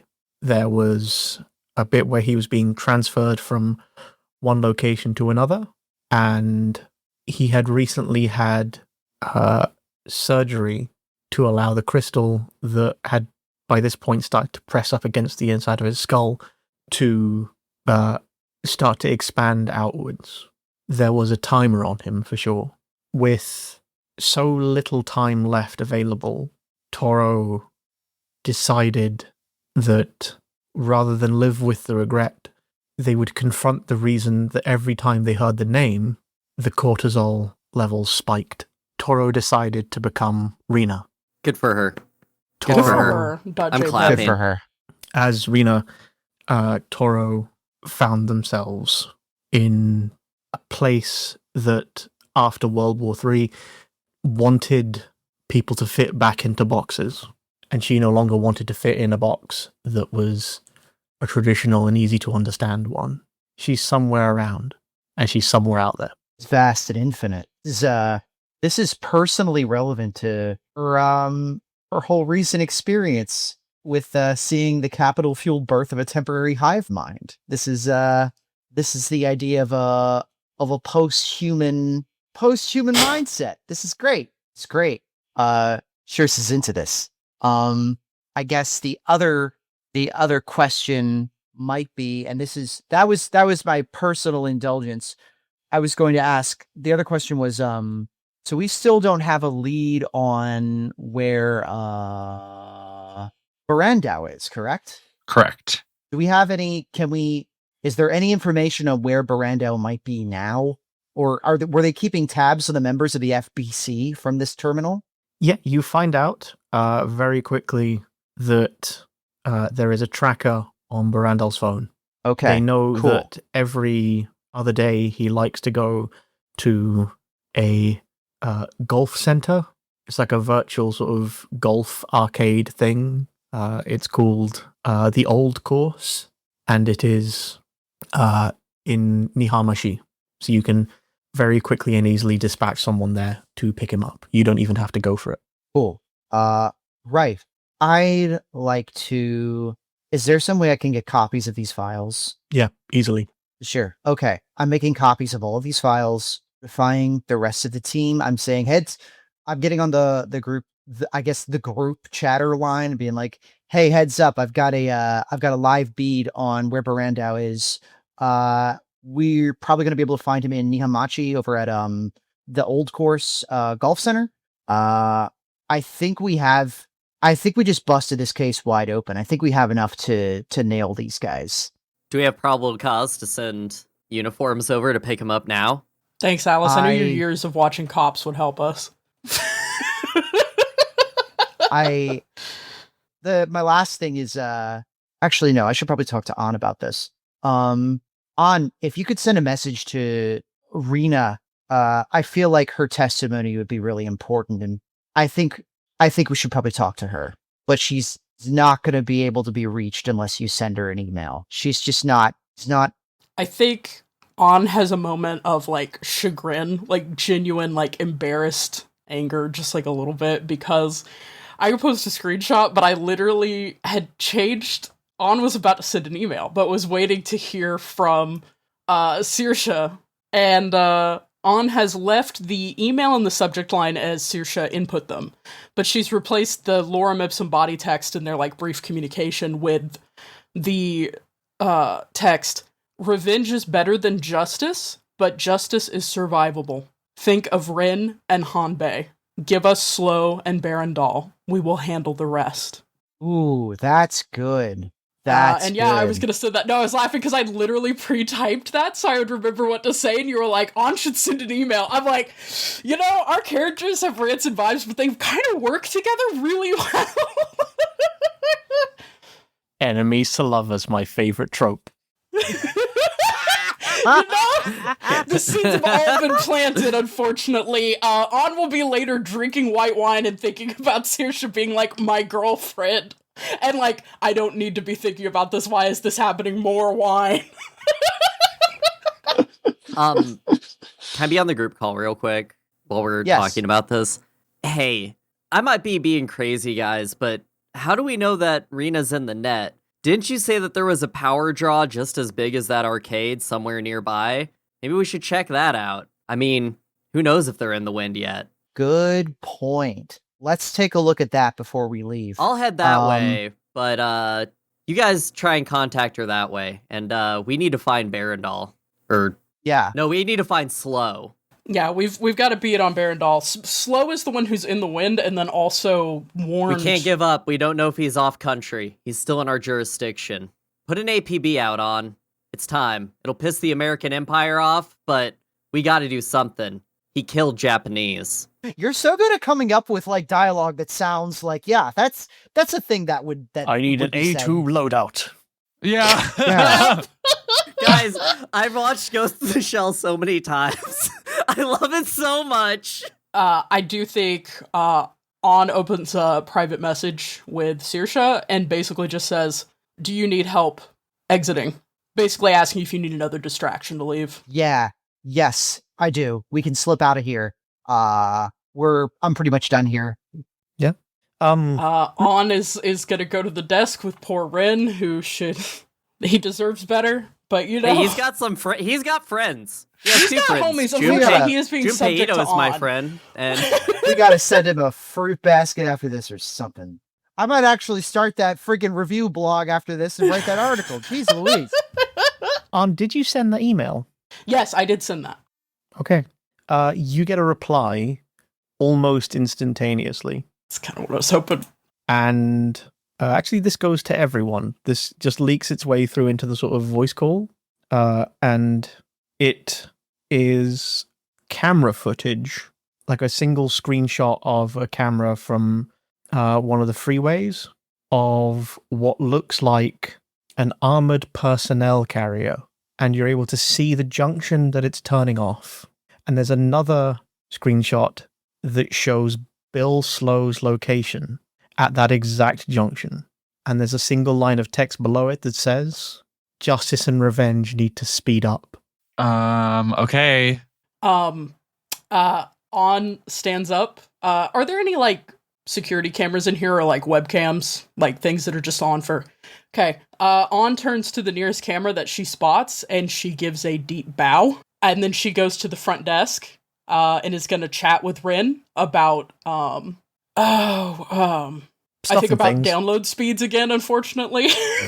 Just more horseshit. Probably like, oh, you sell internet by the hour, but could I get it in 15-minute increments? More horseshit. So that Saoirse can make her exit. I didn't use the whole hour. Can I get some of my money back? Exactly. Oh, that kind of stupid shit. And the answer is no, and it's fine that the answer is no, but this is the perfect kind of like, oh my god, why is this happening to me? I mean, I think like collectively, with the really good stealth roll at the start, I think you're able to get out and you're able to get free.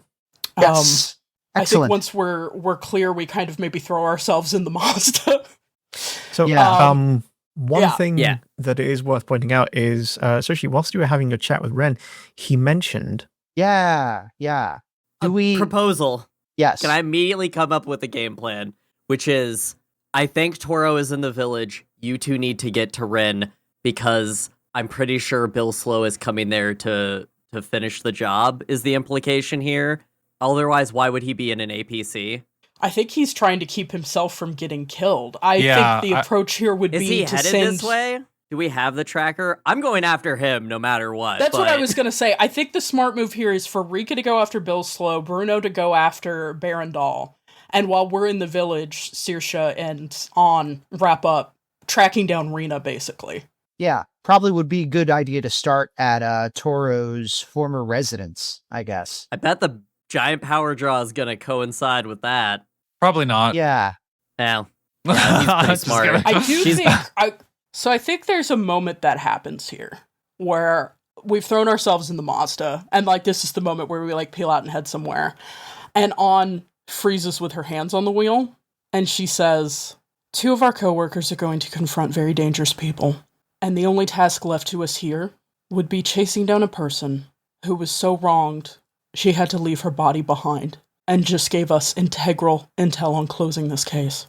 And she looks at Saoirse, and she has this kind of like, almost like, it's like malicious, but she's clearly upset. And she says, "You know, the only thing Akane told me about you when you started dating was that you're a person with integrity who isn't worried about poise, and that I would give up anything to maintain poise. So I'll ask you, as the apparent scion of integrity in my wife's eyes, do we go after Rena, or do we go to back up our colleagues?" Okay, so the thing is, like, no matter if we back up colleagues, it's a losing game either way, right? Because we would have to pick one over the other. unless there's going to be some sort of weird situation where you basically boot me out of the car like I'm going to like after school soccer practice and then drive off to meet the other one, there's really no easy way for us to equally back up each other at the same time.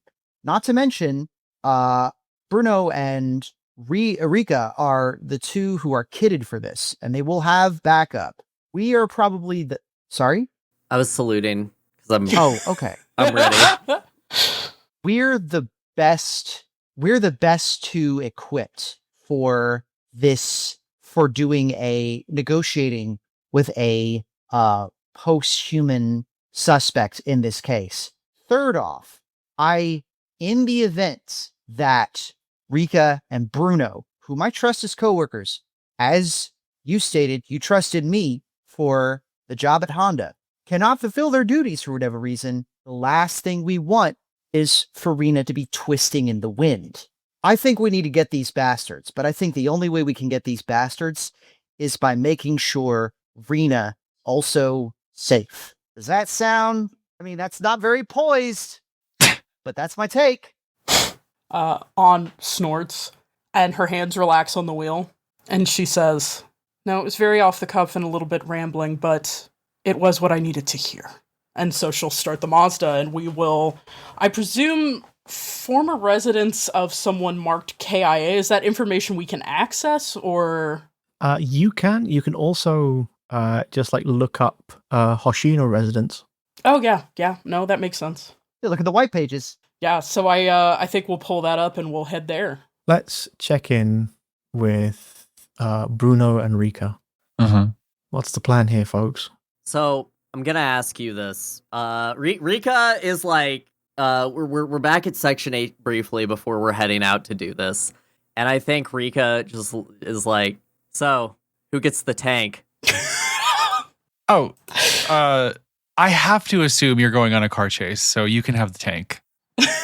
Well, I mean, I can probably crack that APC, but it'd help. Yeah. I'm just worried about you, you know. You got lucky with Junpei. Hey, I made 2 shots. Okay, I guess. You've seen me at the range. You full can't. of opioids. You know. Bruno saved my life. Just giving you fucking shit. surgical Who's tray trying falls his out of my job? pocket. Hey, never tell me I'm bad at my job as he's taking money out of the evidence. He's not a good cop, but I'm glad he's on our side. I feel like by now Rika and Bruno have a signature handshake that we've already like kind of figured out by day 2. So I think they just hit it. And she's like, "Hey, stay safe. You're still a little bit flesh and blood." Oh wait, I have to have a Ghost in the Shell moment, which is like, "Hey, they keep talking about Rena being on their net or something. Do you really believe that a ghost can survive on the net like that? I mean, think about it. Once this goes and she taps her hard case, she's like, I'm gone either way. I'm barely lucky I survived that accident. You really think that's possible, Bruno?" Absolutely not. This is what I mean by this is all weird. I don't like it. The best part of my day was making spam. I'm sorry. I didn't sleep very well. I had a terrible I had a terrible roommate. I had a terrible nightmare. You had a terrible roommate. The specter of On's divorce-inducing nightmares. Yeah, true. Anyway, I grab my A2 loadout and I head to the tank. Okay. Yeah. The Tachikoma has been brought back in. You can see that Tivolo and the Californian are having an argument. It is potentially the same argument they've been having for like the last week while they've been working together, but it feels like it's maybe entered a new spectrum as she's saying, the voice is so much cuter, you just have to let it go. What are you two arguing about in here? Haven't you heard? There's a killer on the loose. Yeah, that's your job though, says the Californian. Right, what are you two even arguing about? You won't shut the fuck up about it. I think she should have the cool voice, and she thinks he should have the stupid voice. Oh, that's it? Yeah. 1 second, Enrica puts up a group poll in the communication. Which voice default should we give the Tachikoma? Vote 1 or 2, and it's to the 3 of you. including On. On, who is currently like Tokyo drifting around a corner as we speed towards the Hoshino residence, gets a ping in the group chat and says to Saoirse, "What is that? Is that intel?" No, it's nothing important. Don't worry about it. I submit. I respond. I'm also Tokyo drifting around, but I'm letting my car do it, and I'm responding with a file to download a voice pack for Gordon Ramsay instead. So what you're doing here is victimizing Ghost, is what you're doing? Shut up, you donkey! There we go, done. Where's the lamb swoosh? I think Rika realizes that her squad is full of idiots, and she isn't going to get a good sample vote, so she just looks at them and she says, "Go with the second voice. I don't want one that would scare my daughter, you know?" Fine, we can work this out later. Do you need it or not? I need it. And with AP loaded. Fuck, okay. Yeah, I'll get that for you. And they both actually like break out into actually like doing serious work. It is remarkable when you see, oh, so that's why they have the job. Like they argue back and forth constantly, and then when they actually are required to get the work done, they click into place. Pretty quickly, the Tachikoma is loaded with 5 armor-piercing, high-explosive anti-tank rounds. You know that the Tachikoma has thermoptic camouflage. It has wall climbing ability. It has riot suppression, a universal cyber connector on an extendable prehensile cable in the left arm. There's an onboard AI. It's not especially advanced at the moment. It's like not especially clever, but it can maneuver. It can like follow very simple instructions. It's about as clever as a border collie. How's that? 2 things. One, do we also have thermoptic camo uniforms, or is Section 8 not that well funded? That's something the Rangers would have. You can get your hands on them. Do I have... would I be able to in the turnaround of a shift? Also, I have only 1 yen. Do you have promotion points for it? I have 2 left over. Okay. Yeah, you can just drop promotion points on that. Like that is 1 promotion point to just like secure a specialized piece of loadout. You have access to thermoptic camouflage. It doesn't have any sort of... this is a tool for later. It doesn't have any sort of armor bestowing benefits, but it does mean I have that a people... plan, don't worry. people do not get to make passive rolls to spot you whilst it's on. Do you have the big Meta VR on? What does it look like? What is your It's the Meta VR, but it's the poncho style that they have briefly. Because I always thought the poncho style was the coolest. But it's like because of what this is, it's a little yellow raincoat because Rika is child-coded. Cannot help yourself. That is adorable though. Yeah, it is. But it has like the police badge on it. Like if she's still repping cops, right? It's giving convenience store bomber child Kusanagi from Innocence. Yep. Oh, yep. What's the cool girl's name? Not the Californians. Remind me. Chibolo. Rika goes up and is like, "Hey, can you just make sure it gets real oil? Nothing synthetic. I don't work with anything that runs on synthetic." Oh, awesome. Racist? She looks at you and says, "Your entire body is synthetic." Huh. Never thought of that. Anyway. Okay. Section 8, we hired the best of the best. We handled the crimes no one's invented a name for yet. Okay. It's mostly because no one's bothered to look them up in the dictionary, as far as I can tell. Okay, Bruno, you said that you are burning rubber and burning dinosaur bones, and you're We don't think the cop cars are EVs in this era? I mean, EVs, it feels that you probably have an EV in there somewhere, but you seem like a kind of a hybrid engine kind of guy. It's probably, my Prius. Thank you. Equally good to me are images of Tokyo drifting like a fucking Bolt or a Nissan Leaf, or Tokyo drifting like a Prius. A Prius, yeah. So yeah, I'm going to. We have what do we get for Berendal? Like an address or something? I'm going Yeah, there. golf club. It's at the old course, the golf course. Yeah. Oh right. You okay. can just dispatch. You can just dispatch like blue uniforms there to pick him up. You have enough. Like yeah. You can absolutely just do that. Like if you wanted to go and help with the APC stuff or what's happening out in the little village, both of those things are available to you. I honestly feel like I'm probably not going to fight an APC. I think that's really Rika's territory. But what So I if you guess- save her life the way that you saved Saorise? Okay, that was one guy. This is a truck. Yeah, and I just have I have a little plinky handgun against the APC. I just don't see it really happening. You for me. have promotion points. You can just like get stuff. You can just be like, hey, give me an anti-tank rifle. I don't have any promotion points marked. Did I miss record something? Let's have a quick look. You should have some in creation. I thought I didn't because I was a rookie. And let me have a look. Yeah, because I didn't have any either. I was just like, I don't think I I'm have going lots to of use money these, so I'm not worried because about because of reasons. it. No one could know why. Yeah, you usually do it at the end of a gig rather than between sessions. Ah, Yeah. that makes sense. Yeah. Okay. Yeah. Would Rika rather have me there or with On and Saoirse? Oh, I thought you were going to get Berendal. We can just send cops to get him. We don't need to do that ourselves. Oh, I mean, I'm worried you'll get hurt, but also I'd prefer you back me up because I think the two of them can handle one of her. Okay, but I guess is my thought. But since I'm full meat, I get to drive the tank.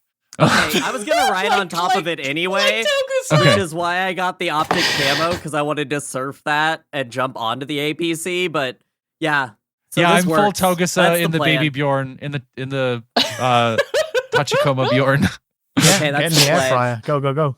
Okay. I'm in the Instant Pot. They're air frying my boy. Okay. Bun, you start to drive the little Tachikoma. It handles in a very sort of strange way. Like cars are on wheels, sure, but they're not on like 6 little wheels. But it can really rip considering the size of the sort of contact area that it has with the ground. The onboard system isn't like anything that you've ever handled before. Okay. But it very quickly becomes apparent to you that this thing is working with you. It is trying to help you get across town and get to the location where this armored personnel carrier was last seen. It doesn't take you long at all. What I'm going to ask you to do is give me a driving roll, which is... Oh, I don't have a rating in that.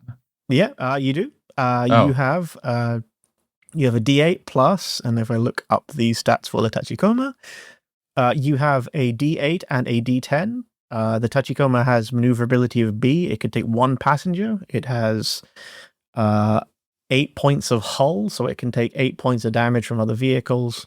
It costs 15 yen points to operate for a single shift. It is maybe the most expensive vehicle on the roads. Cool. Yeah. Okay, I got a 6, but I do take some stress, I guess. Which No, you don't. You don't because you don't push. You've done. If You only just take accept stress the on the success- push. Yeah. Yeah. If you push too hard, you'll take damage. That is also why you need fiber in your life. I literally was sitting here thinking that, and I'm like, I'm not gonna make the gross joke on Ghost's Good podcast. I don't but You know. know I on what? Ghost Christian Minecraft server. Sorry to everyone that heard that. Yeah, you find the Tachikoma working with you. You drive around a couple of corners. It at one point negotiates a route onto the sidewalk and then along one of the walls. Like it just kind of gloms onto a vertical wall. You're strapped into the actual seat portion, and you're pretty confident that Rika will be able to hold on just fine. Okay, cool. Rika, give me a observation roll, like a useful Love kind to. of I'm scoping out the area. I'm looking around. I'm finding the stuff to go after. That's a D6 and a D6. I'm not good at looking. 3 and 5. You have you can't see where the Tachikoma is. You can hang on to the top. You can't see where the APC is, but you're able to hang on to the top of the Tachikoma. There's grip holds, there's hand holds. You are also freakishly strong, which is, I think that's something you're perfectly sort of capable of doing. We can just assume I have muscular enhancements. I'm just gripped. The feet are chalked into 2 handholds. The hands are there's my weapon strapped. I'm just hanging on. I'm sledding. When you said you were gripped and then mentioned your feet, I was terrified you were about to say you took your shoes off for this one. What the fuck? I was terrified. Yeah, got the vibrosoles on. Hang it 10. This is the future all the guys who run barefoot around college campuses think is coming. Quentin Tarantino presents Ghost in the Shell. I've built in No, Quentin Tarantino wouldn't like it because the feet wouldn't get dirty enough. It's unlikely that you're going to get the drop on the APC. You make it around from one interchange on the freeway to another. It is heading out of town. It is heading towards the village. We gotta go. We gotta catch up. Full speed. Well, Not so stupid to go try to check on Rena anymore, huh? We radio this I'm sorry. Guys, you gotta speed it up. APC just turned your way, and it's going at speed. We're trying to catch up now. On will glance at Saorise and then just, say nothing, but it's clearly like, God damn it. We're in a 60 and I'm doing 70. Let's go. Let's get there. Yeah. Yep, you're blasting ass. You are going through this little town. You are heading ass in this tiny fishing village. Yeah. These things happen. There's a little kid filming the future. There's a little kid filming the future version of Old Enough, the Japanese show about little kids doing their first chore, and On just goes blasting through the middle of the shit. Just soaking this kid as he's raking leaves or something. Okay. You start heading up the hills, slightly outside of the town. You are able to follow the river, and after about 5 minutes, there's 15 minutes for the APC to get to you, you find the Hoshino residence. It is a little, it looks like an old style family home built in the 1970s. Corrugated plastic porch, one car that looks like it hasn't moved in several years. There is an older lady, probably in her late 60s, early 70s, sitting on the porch, just enjoying the weather. It's still cold out. There's still snow underfoot. It's still quite nice. She's wrapped up warm. There's a little heater on beside her. She has a blanket over her legs, and she looks over at you and says, "Hello, you seem to be in quite the rush."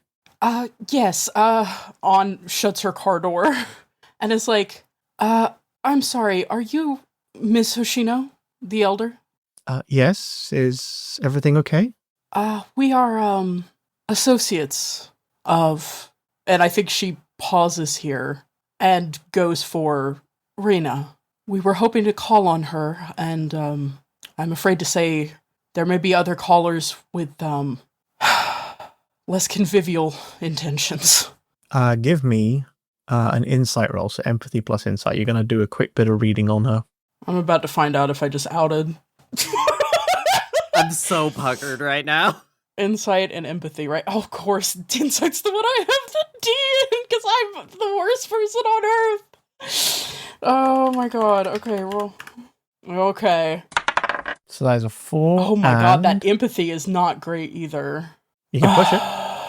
I think I'm going to push it, and I'm going to re-roll the D12, because I could get a lot better on the D12, but I could lose some ground on the D6. So a 4 and a 5 becomes a 4 and a 7. That's good enough. You can see that you haven't done anything really silly. Okay. You can also see that the older woman just kind of looks over Sashi, and she has this sense about her of someone who's like, they kind of knew this was going to happen eventually. They knew that the village wasn't going to get cleaned up. They knew that the crimes that were done to their family and their friends in this village weren't going to get investigated. They knew that the political corruption that so often feels like a natural disaster, there was finally going to be something that could be done about it. And she knows that the powers that be have moved to finally take a stand against it. That's very poor timing, I suppose. She stands up and keeps the blanket wrapped around her waist. And by her side, you can see what looks like a kendo bokken, like a wooden sword. Yeah. But you have a feeling that it's a little bit bigger than it should be. Like there's a wooden sheath. Oh no. And she looks you over and says, "Suppose you'd like to come in for some tea?" Tea sounds lovely, ma'am. Yeah. I think On firms up a little bit because, so there's this expression Sandra Oh is like always doing in Killing Eve where she'll like bluster into a scene and look kind of gobsmacked for a second. And I think On was doing that for a bit. And then she goes, whew, okay, recenter. That would be lovely. And is gotta come inside. Hey guys, if you run an APC or the Tachikoma into my car while it's parked in this driveway, I will get all of you killed. That's a little out Speaking of of the character. APC, She'll do it, apparently. we're back on the freeway. We are speeding down the freeway, trying desperately to catch up to a diesel-chugging armored personnel carrier from some US Army base out in the outskirts of the city. It is traveling as fast as it possibly can under the auspices of someone from the Empire's Central Intelligence Agency. It is going to go somewhere, and you have a really strong feeling that when it gets there, whatever is on the other end ain't going to do well out of it. What are our chances of catching up here? I think that... Can the Tachikoma do more? The Tachikoma, if you want it to, like, stop being subtle, if you want it to start being more aggressive, it can do that. Follow up. Does it have little emergency lights on it if we go loud? Yes, or it does. Are we just gonna... Okay, thank God, because we're just driving a tank. We're already weird. Yeah. Bruno, the stealth thing isn't gonna work. And Rika, like, we're flips going. off her octo helmet, her octo poncho. It's like, let's go. Full speed. We've got to stop them. Okay. Bruno, can you give me driving checks? So that is a D8 and a D10, please. Oh my god. That's the exact same rules last time, 6 and a 1. Okay. You are maintaining pace with the armored personnel carrier by the looks of it. You can push your roll. Yeah. It won't be stress. It will be physical damage if you... Okay, I'm totally fine with physical damage. I'm down to get a little banged up. Okay. You're in the Instapot. It's time to get rattled. I'm in the Instapot. It's time to get rattled. It's time to get pressure cooked. You know that catchphrase for the Instapot. I'm gonna reroll the D10. The pressure cooker that says something. No, wait. Oh my god. Oh my god. Okay, yeah. You're driving along. Do I have anything for this? I don't think so. I forgot we were a audio podcast. We should probably call out rolls, huh? Yeah, so that was a 2. Okay, so the 1 became a 2, so you take a little bit of physical damage as you drop out of the stealth. The lights go on, and you wang into a car. The top of the Tachikoma teeters left and right, and you get slammed around slightly. You take 1 point of physical damage for your trouble. It looks like the APC is currently aware of you. Rika, is there anything you would like to try and do in this situation? You have that machine gun that you requisitioned. So I'm gonna try and blow out a tire. I gotta do it. We're not catching up. Yeah. So Rika like hooks her 2 feet into handlebars and like just stands up on the top of the Tachikoma and just levels of full. I'm envisioning like an M249 Saw machine gun with the bell. Oh my god, And yes. she just, Okay. like, Shit. she chunks it, and she just like without it, like her eyes go wide because she has advanced targeting, and it just like zooms in. She sees the arcs, and she just starts firing at one of the big APC tires. Okay, so That's supposed to the shell, baby. the Severo 249 Hell yeah. G4 light machine gun needs to be braced before it can be fired. Thankfully, you have a mod that means that you can just like disregard bracing. You are standing like with your feet hooked inside the little handholds, two-handing a light machine gun that's usually vehicle mounted. I'm so glad that we have turned Rika into a technical. When you fire this thing full auto, it gives disadvantage to all other firearms, mobility, and hand-to-hand combats in its vicinity while it's being fired. No one wants to be fair. anywhere fucking near this thing.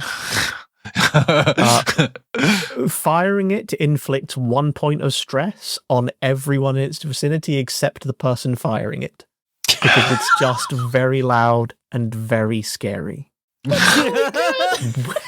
Would you like to roll? Would you like to roll your shoot vehicle? Would. That's gonna be a D12 and a D10. Thank God for my life-saving spam, musubi piccata. You feel so much better for that. Like it's just like, oh boy.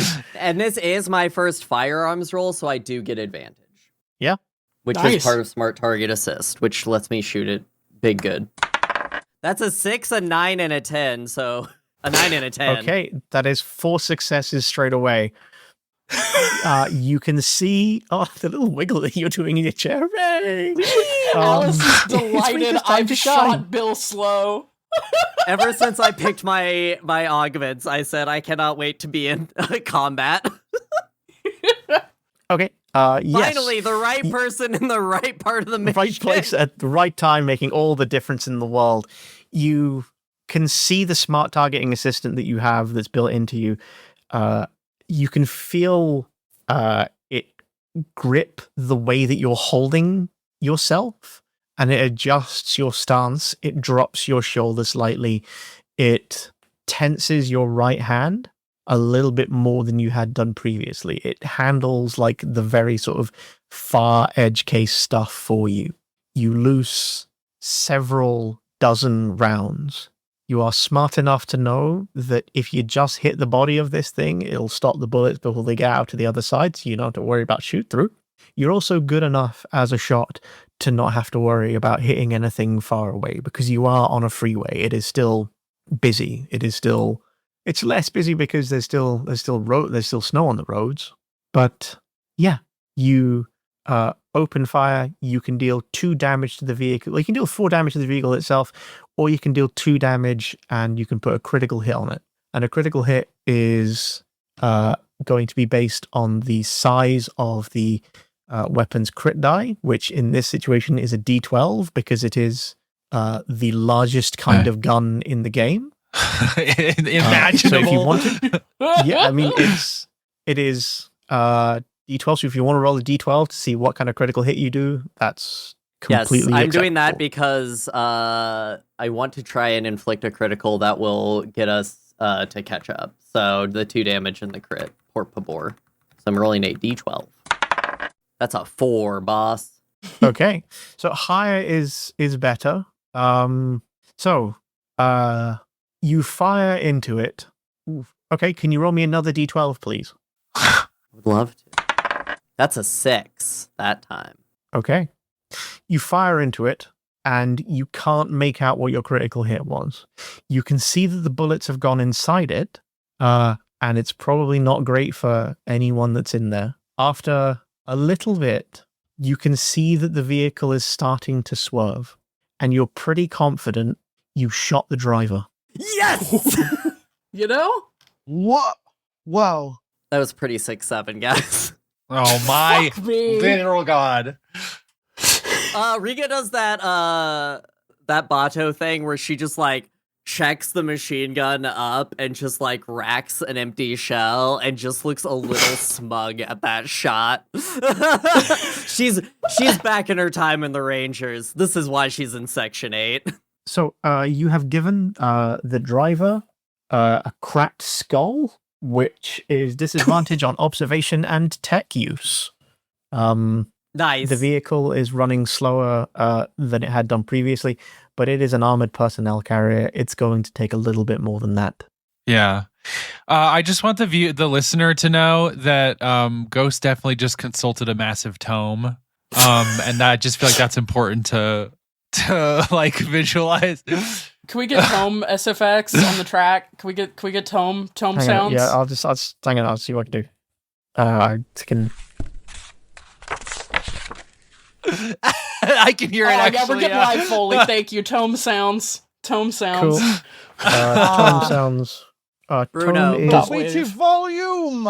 Hey, Bruno, you've been hitting the range, right? We're gonna need something bigger. Yeah, I have guns on this thing. Can I try firing at it? You have AP shells in that thing. I do have AP shells. How do I do it? Blam, Do I blam. just do? Is it firearms?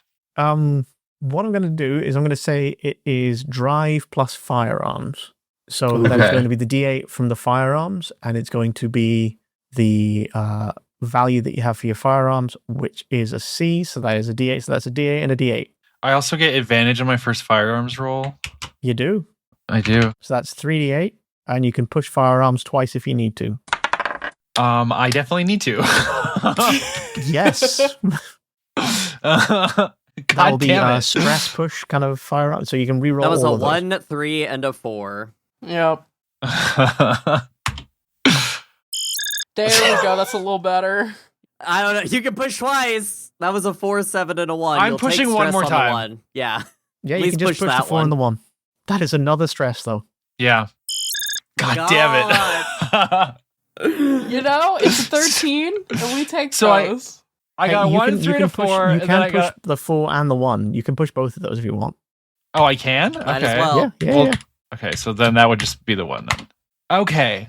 Okay. With a 7. Woo. Okay, so 2 successes. As a 7, a 2, and a 7. So that's great. All it cost you was 2 stress.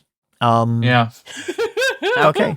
Lucky you. I'm only at max now. It's fine. So how much resolve do you have left, Brian? I just ran out of resolve.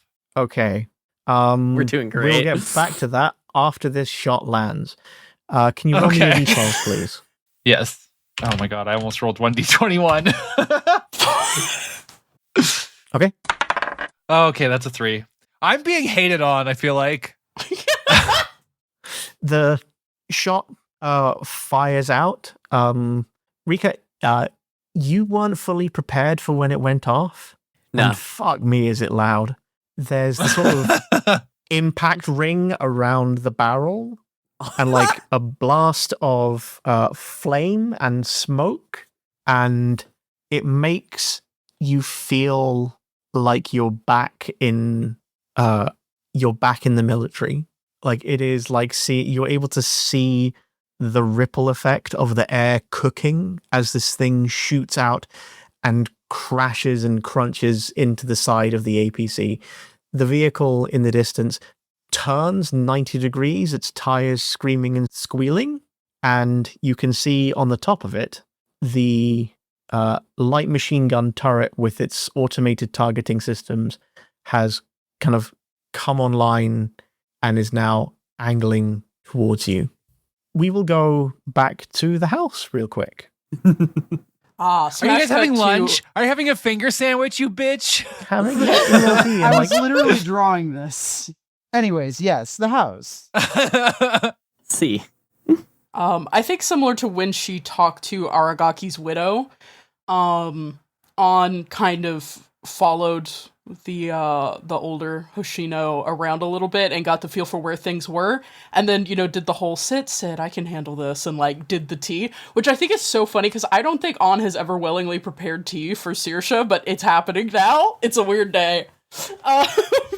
So she's doing her whole bit. It's that it's the equivalent of like sometimes you talk to people and like the way that they drink their coffee or eat their food, like how they hold their cutlery tells you that they went to private school.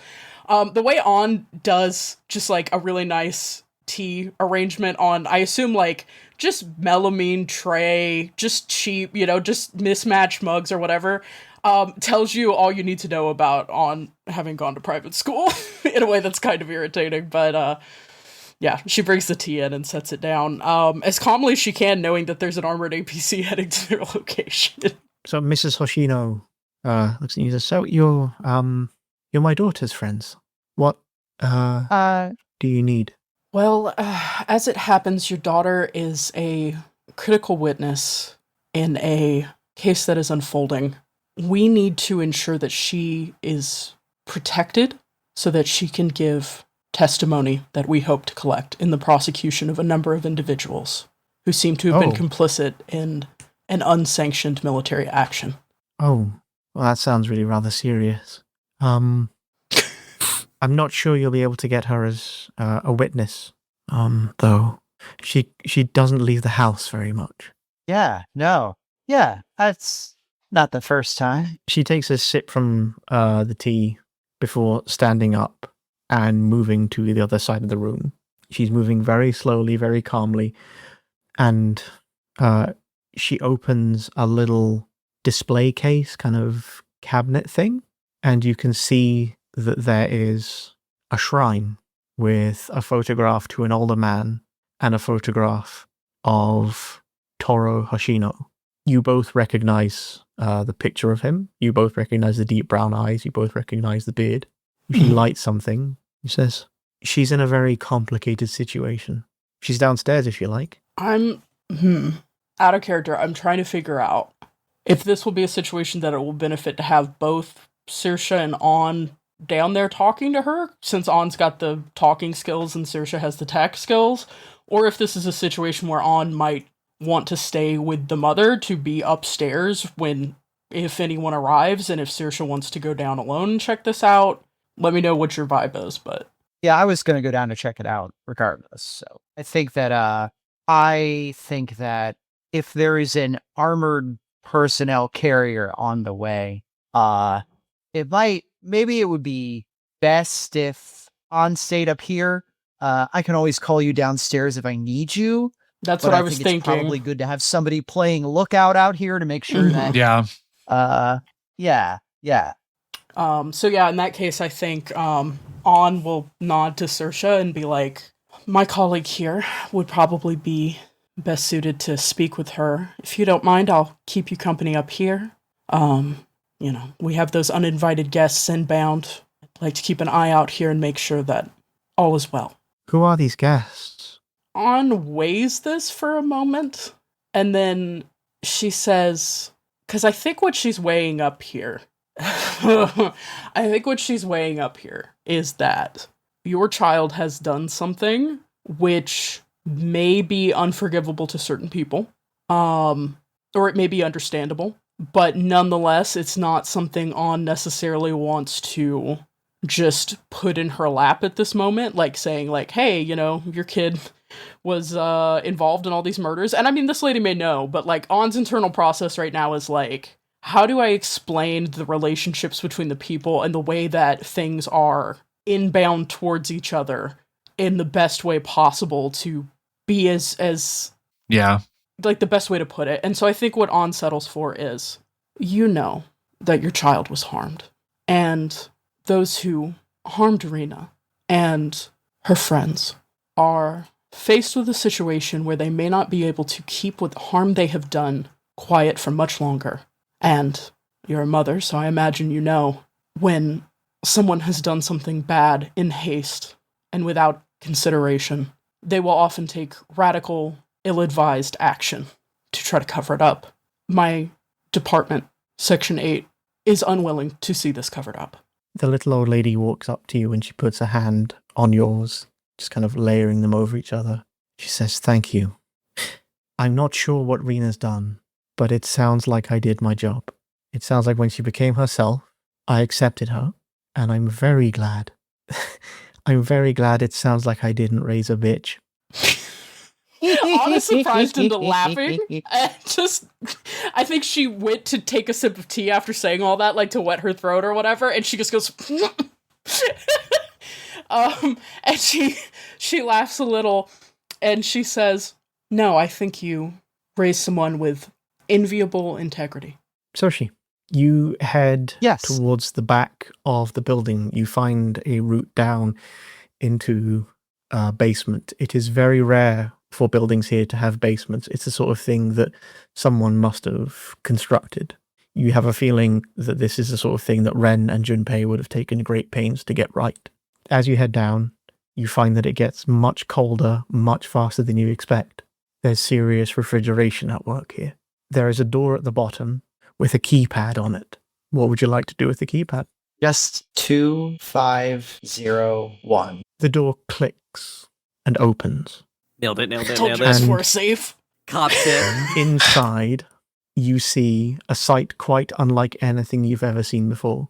The closest thing you can think of is the time that you saw a hive mind very almost come into being. There is a funereal slab in the middle of the room, and a young, muscular man is laying on the slab. He is covered with a red blanket.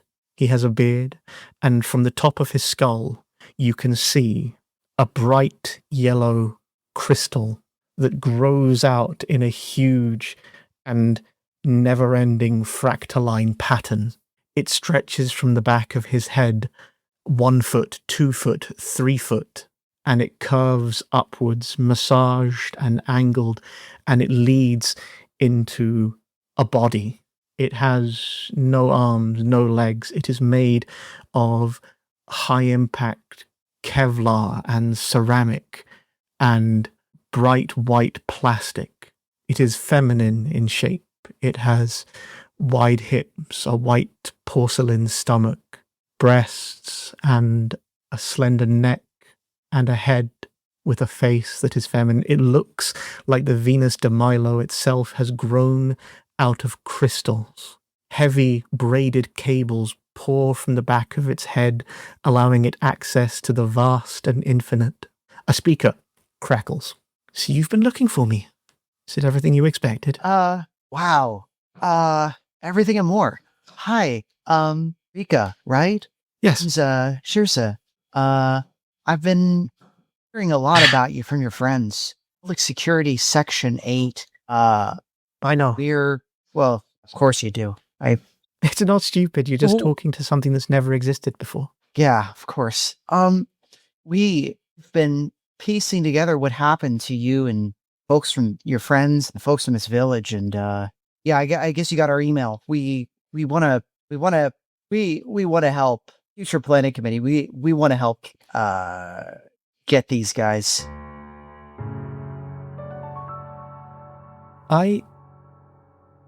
Can I tell you about myself? Yeah, sure, of course. Yeah. Great. Oh, well, the body in front of you is the one I was born to. And it's not the body I needed to have.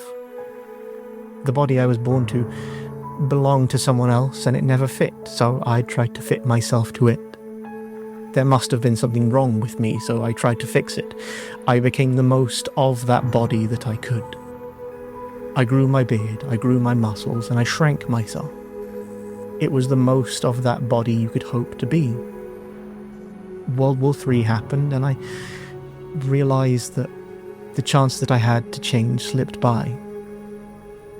The politics of the time had shifted, and people wanted stability, comfort in the familiar, and for people to fit in boxes and never move from those boxes. As things change and people lust for stability and normalcy, they regress, they hide. My body had politics imposed on it. Changing my body would have been too radical or too extreme and against the politics of the time, even as the parties that had once sided with us found easy and comfortable ground siding against us. I became a soldier. My actions became the most of that body they could be. I cleared the rubble from the ruins. I guided the refugees home, and I fired the guns that kept our borders safe. My actions became political. They had politics imposed on them. The operation that we took part in was called Operation Keystone, and it was a disaster. They were going to harvest our memories, our emotions, and our ghosts to make soldiers blank whilst they were out in the field, and then bring them home and erase the minds and memories of those that had done evil and criminal acts to each other and their fellow man. We were set up by our leaders and turned into tools for their politics. We knew it was wrong at the time, and we felt guilt and shame. But we did our duty. Singh built the thing that recorded my ghost. Arandel wrote the code that let it be cut and edited.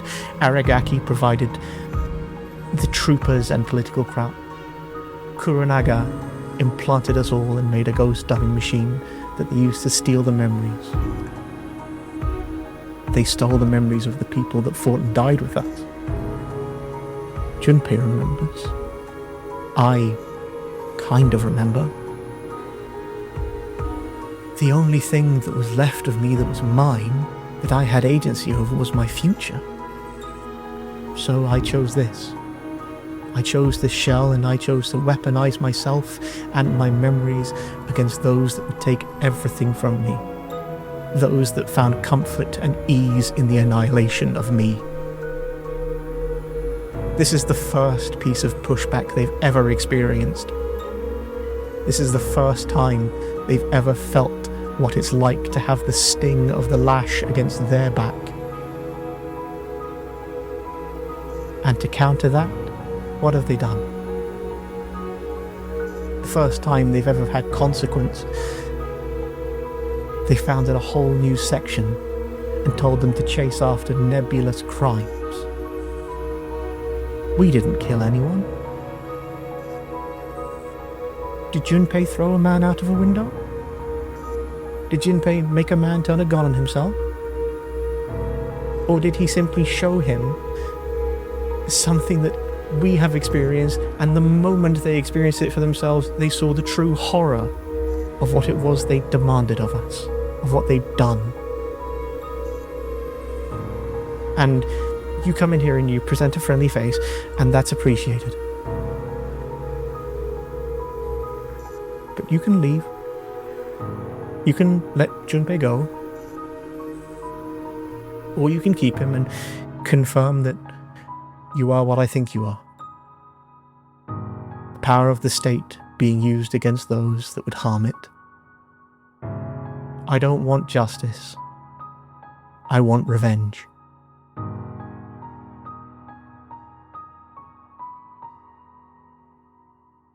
Shirsa takes out one of her anti-radiation cigarettes and sticks it in her mouth. Doesn't light it. It's a server room.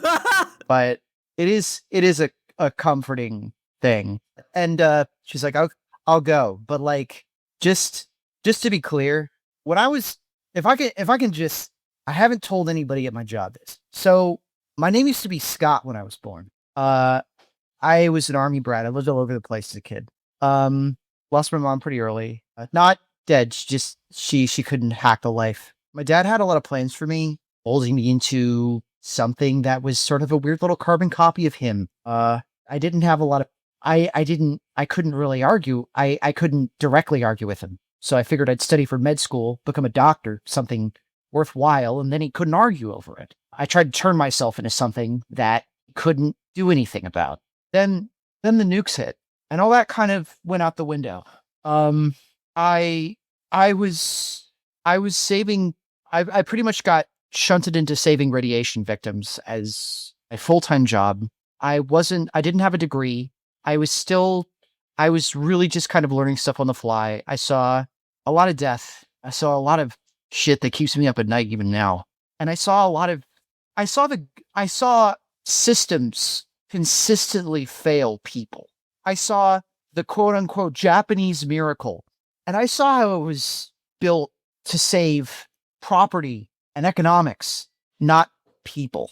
I saw how entire populations got shunted carpet. I saw how people got turned objects in the name of politics. And at the end of the day, there is only 1 inch of people that those in power want just struggle with stealing from people. And that is their sense of self. Even today, as wired up as we are, as integrated and technologized as we are, we still, they can't get their fingers around our ghosts. The second, give up those ghosts and start treating ourselves as tools, as one-dimensional weapons to be pointed at something else, whether that's somebody doing a crime or somebody wronged us or something else, that we stop being complex, three-dimensional people. We start becoming just sort of an afterthought. These people who hurt you are trying to mass produce the ability to do that to people involuntarily. I don't know what kind of, I don't want to be the kind of person who just lets that slide. But I also I don't want you to have to lose your life over that. I don't want you to have to be consumed by that. Especially you're just coming into your own. I don't want you to have to turn into a tool. I don't want you to have to turn into something that doesn't have a future past this sad story. I need you to live. And I think the best way we can do that is we've got to make these fuckers pay. But we've got to do it by the state so that the state knows that it can't get away with this. We have to teach the system a lesson so that the system knows that we are people first. And I guess that's how I feel. You don't have to believe me or anything. I'm sure you're well capable of taking care of yourself. That's where I'm coming from, and I've said what I can say. My friend upstairs says I have no poise whatsoever. Kind of clumsy. That's okay. She killed a bird. Wow. I know that one. am hopeful. I'm not optimistic. Fuck optimistic. Optimism is the idea that things will get better no matter what we do. And I know what we do matters. Hope is the belief we can improve things, even in small ways, and we will ascend a gradient towards the world we want and obtain a higher vantage point from which new courses of action, invisible to us at this lower angle, will appear. Hope is a discipline which requires you never to give in to despair. Meanwhile, back on the freeway. This too is a philosophical discussion. We are conducting it with the philosophical arguments that the American Empire best understands. I mean, you're literally going after the physical embodiment of the state. So what can I tell you? Interesting. Yeah, with the big machine gun. I said what I said. The question up top, did the shell disable the vehicle? It hasn't disabled it, but I will say that the stress event that Bruno has taken is, in the book, it's called Tell Them I'm Eating, which in this context is you must emotionally lash out at the nearest person. Okay. And the nearest person to you is the one standing directly on top of the vehicle. Yeah. Rika is going to ask that Bruno brings her over to it because assumedly it stopped because it turned 90 degrees, so we have a second. Yeah.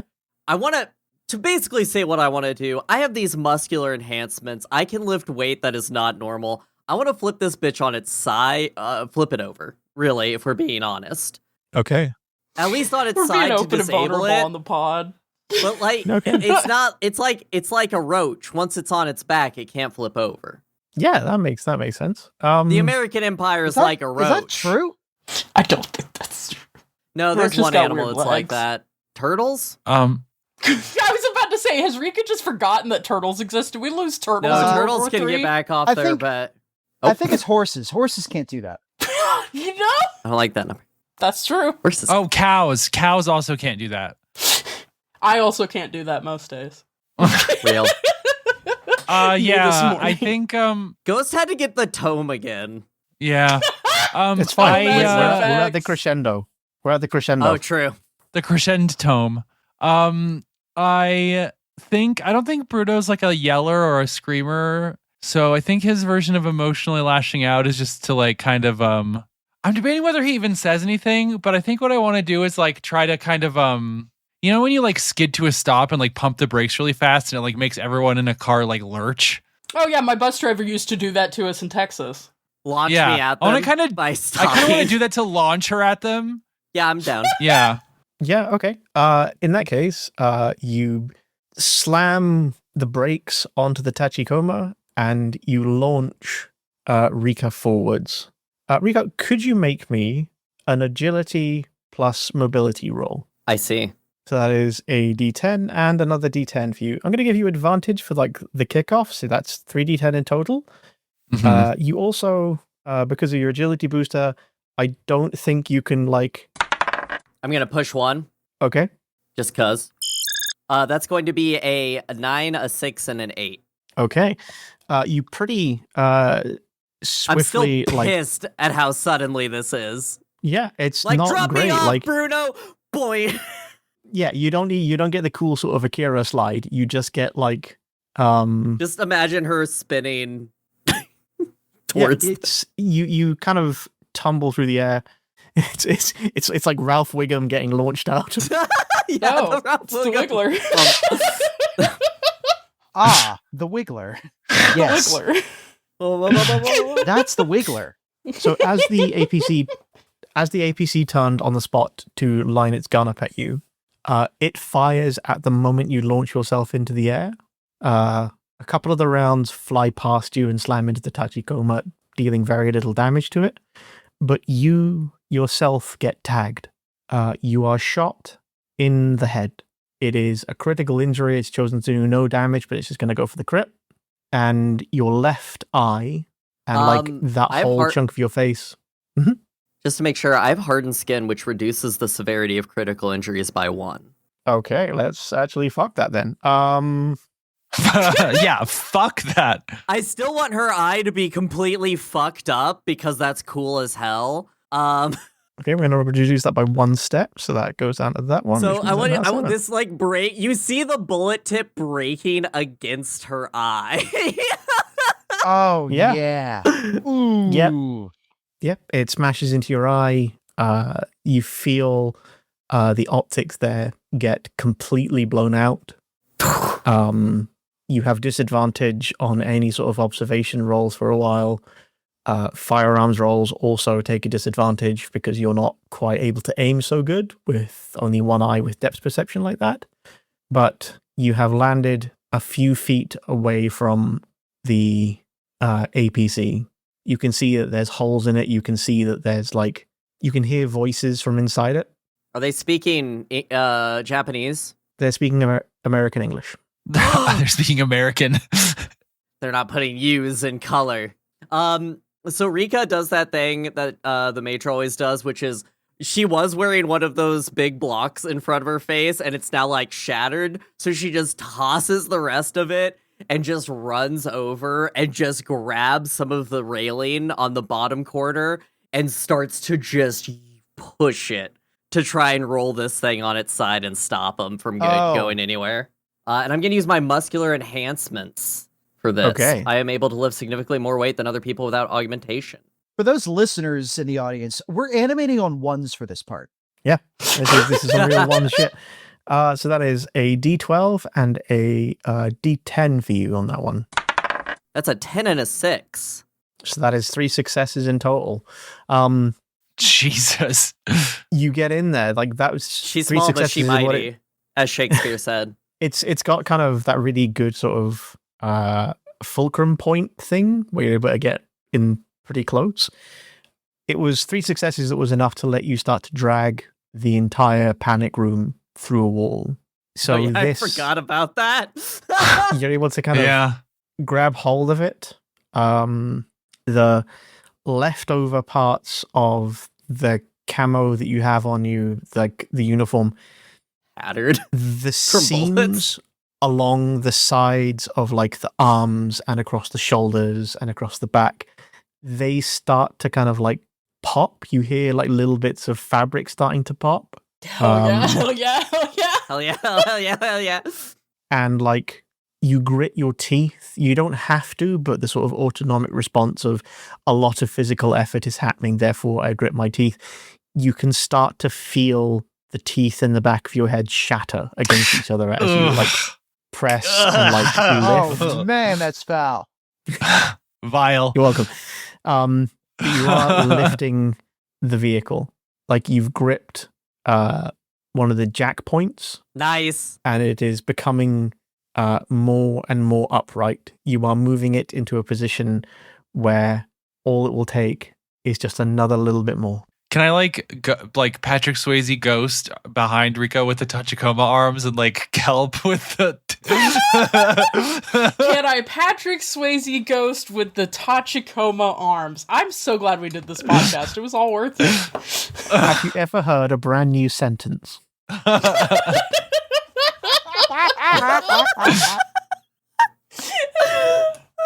You're able to just like bring the Tachikoma in, and you are still so fucked off at Rika for doing that ridiculous gunfire shit.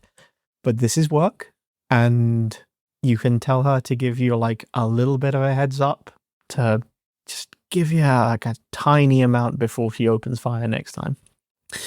But you're able to bring the Tachikoma in, and it clamps its little gripper hands onto the side of the APC, and between the two of you, you are able to flip it onto its side.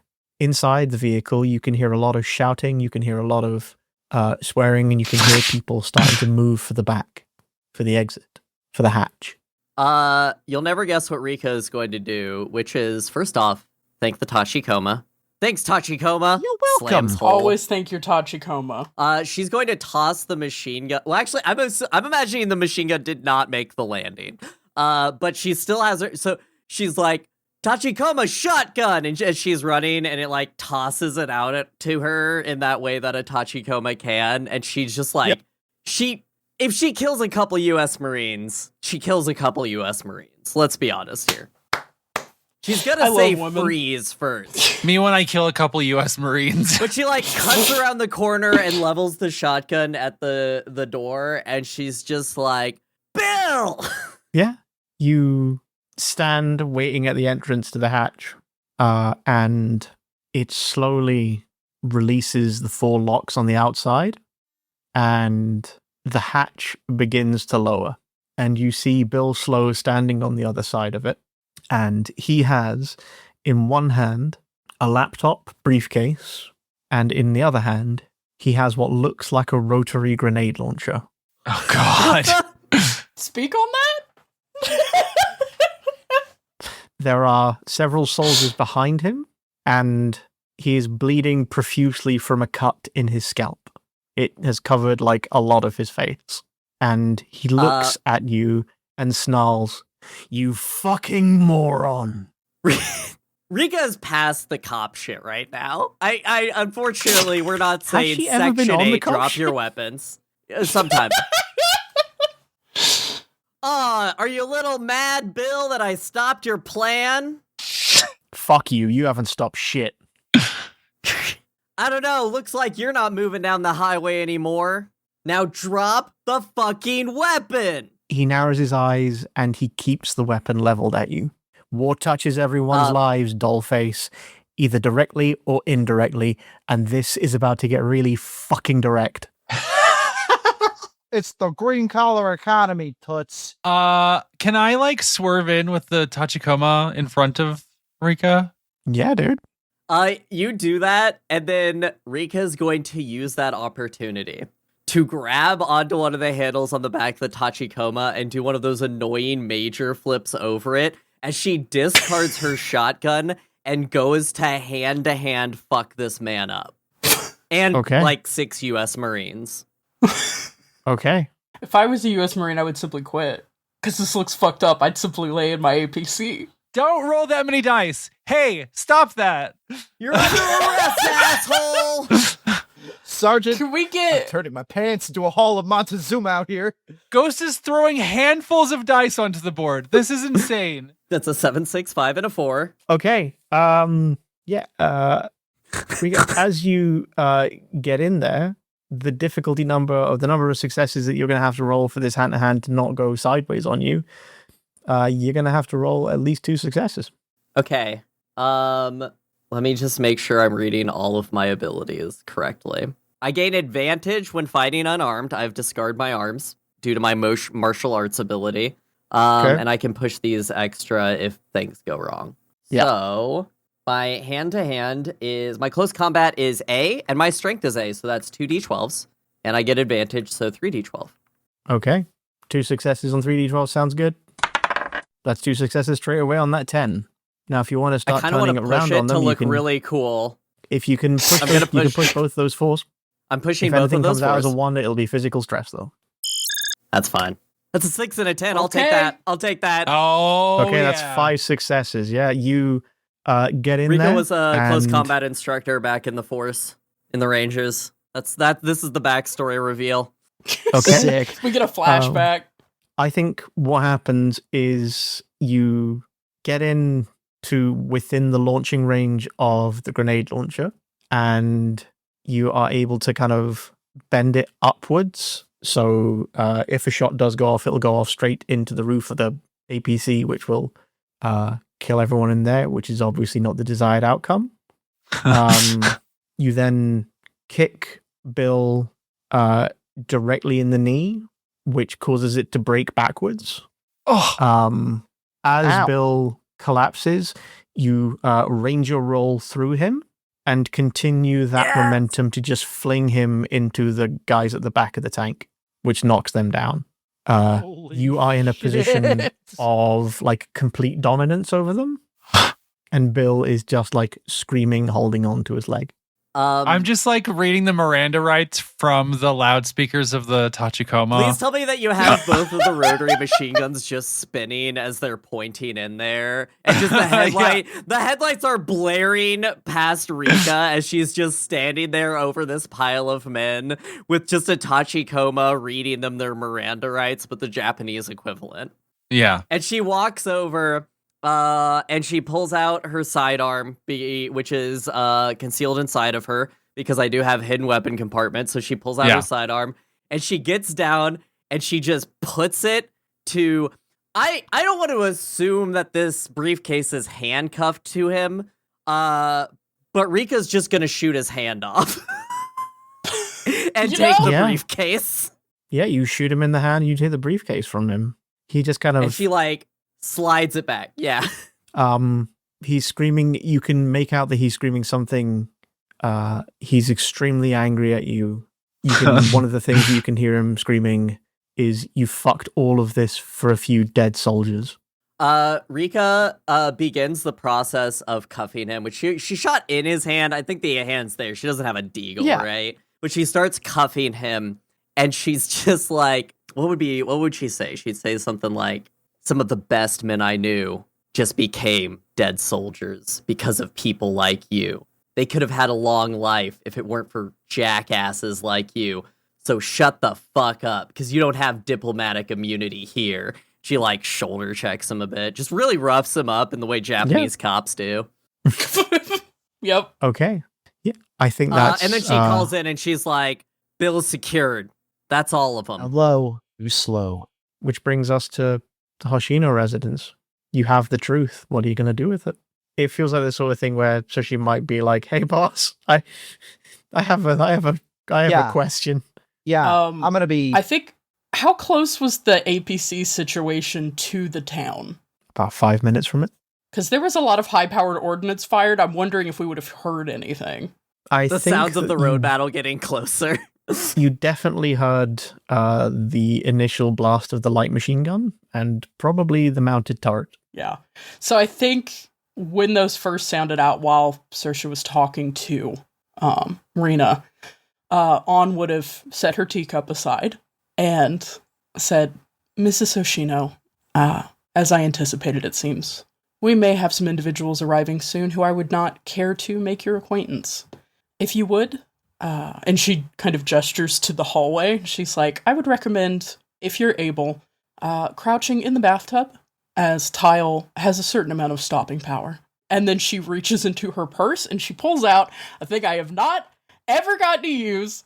She has a 357 Magnum revolver. She didn't carry a 7. She carries a 357 Magnum revolver. Let's go. And she, makes sure Mrs. Soshino is able to, get to safety. And then On stands in the front room. I imagine it's like a tatami room with, water-stained. They've tried to keep the room nice, but it suffered over the years, and especially of neglect. It was someone's home, but it has been unfortunately damaged by the neglect of this entire area. And she's standing in that room, and she kind of gets into Weaver stance. She gets into literally, I learned to shoot at a gun range stance, and just waits. And so that is, if Saoirse comes upstairs, that's how you will find her, or otherwise she will take the call from that position. Can I ask a question first? Does she have a name for her Magnum? I don't think she does. And if she was asked, she would say that's ridiculous and would immediately come up with one. Okay. She would say, no, I'm not a child. And in her head, she would be like, okay, so your name is Furuka.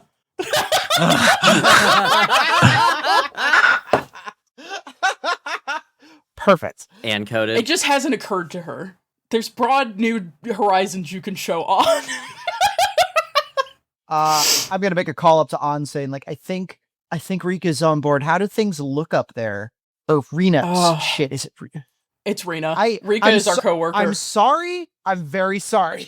They are one letter apart. They are. Rika for can pull apart an APC. Rena as in not in a human body anymore. Okay. Got it. Perfect. 100%. We're saying this. On takes the call and is like, I've heard a certain amount of heavy arms fire. It's still distant, but I don't suppose there's a way we could exfil and keep her safe. Looking over at the installation art thing.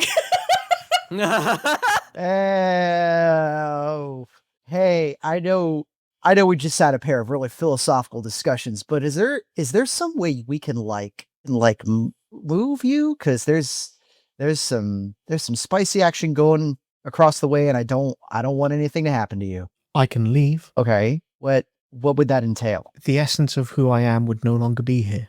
The shell in front of you still would be. I would vanish. I would still exist. I would exist in the memories of those that have met me. I would exist in your memory. But I think I can become what happens after a person. And I think I can maybe be the first. The crystal is still growing. It's still recording what I see and experience. It has become rampant and out of control. I can live on in there. I can live on the net. The one thing I'm concerned about with that is that if I do, it feels like someone's going to try and research that. You can, but you grew out of a human body. So could you, in order to keep you until we can get you somewhere safe, and I'm not saying you should go back into your old body. Oh, I can't. He's quite dead. Could you hitch a ride in mine? Maybe. It's a very complicated debrief with the section chief. He is simultaneously impressed and confused. He says, if this is the kind of case that we're going to be looking at, we're probably going to need a bigger budget. Who would like to do our first epilogue scene? Whatever's good. I got one loaded in the chamber. I don't. Yeah, I don't. Go for it. I should probably go last just because of what I'm trying to pull off here. So I think the scene is, it was a while until Rika came home. It was probably the next morning as everybody was getting ready for the day. Her daughter kept asking her dad where mom was because she hadn't put her to bed and she wasn't there in the morning. And as Rika comes in, she's probably got like bandages over her eyes. Not because she needs them. They already cleaned out all of the mechanicals. They've just got to get a replacement part in. But because she doesn't want her daughter to see that part of her. And as she comes in, her daughter gets excited. They sit, they laugh. The husband comes over and, checks on her. And they have what is pretty much a normal morning. There's something on the morning news that she quickly turns away of some crash on the interstate that shut down the roads for a while, but there's not much more about it. Something about the U.S. ambassador meeting with the prime minister, but nothing truly important for her family. And as she sees her daughter off with her husband, who, as we all know, works in sanitation and is going to have to go to his own job, they kind of get to talking, and she looks at her daughter, and she looks at him, and you're going to have to play the husband in this, Ghost, okay? Are you ready? Ready. She looks at her daughter going down and walking down the street, following the school path, and she looks at her, and she says to her husband, and she's like, I can't wait to see how she grows up, but what if her ghost, calls to her and it tells her to be a person that I didn't think I wanted her to be, but that she needed to be? Do you think, she's going to end up all right? Do you think you'd be okay with that? I mean, I think so long as we do our best. It's about crafting arrows, You make an arrow as good as you can, and then you fire it and hope it flies straight as it can. Where it hits, that's often just up to the arrow. That's wild. We just got some backstory that Rika's husband did Japanese traditional archery in high school. That's why she was into him. She kept going to the archery club arms, like, damn, look at those shoulders. forearms. That's my epilogue. It's not quite your epilogue. What if your daughter was trans, Just think what about if it. her ghost told her to be trans? Would you still love her? Rika would. Rika would love her daughter no matter what. If she wanted to become a crystal art installation, she would support that. That's really touching. That's really beautiful. I think it's about a week later before you are driving home when your car is suddenly T-boned. And the guy that gets out from the other side looks at you and says, in a thick Russian accent, "No insurance claims here, no insurance claims back at the club. We'll just treat this as an expense on your life. We're even." Forgot about that loose thread, didn't you? That's for season 2. I don't have anything like that prepared or concrete. I think just in broad strokes, I think that like maybe a year later, Bruno does quit the force and opens a restaurant. And I was thinking about it, and it's like, I think it'd be fun if like if on in like, I don't know, 5 years or something, or maybe actually way down the line when she's getting ready to retire for permanently.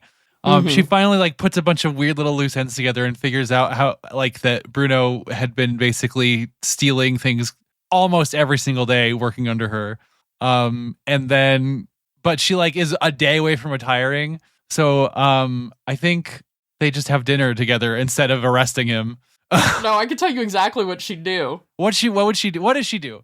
On would come in to the restaurant with a file folder. And if she's near retirement, she's got some gray in her hair now.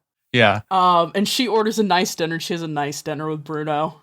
And I think the server accidentally brings a check, and Bruno is like trying to wave off, "Oh, no, this is what an old friend or whatever." And On goes, "No, I think you'll find that I have an account with this venue, and I'm entitled to a certain amount of food." And she opens the folder, and she has itemized absolutely everything he ever stole, and she demands that this is credit so she can come to his restaurant and eat for free. Damn, that's She's the like, deal. I think you'll find I have that's uncoded. 7 million yen in credit at this establishment or some shit. Anyway, welcome. You have a regular against your will. Perfect. As for On, change doesn't happen overnight, right? Like, this was the first big case, and the team worked pretty well together, and they accomplished what they needed to do. And I think, like On got to experience Saoirse not as the woman her wife left her for, but as an individual who has specialties and things that they do. And, as a person, a real person, that doesn't change the fact that On really doesn't want to get divorced. But I think one day there is a fax. Receiving this fax, I think there's an automated message that's like, "You have a fax pending."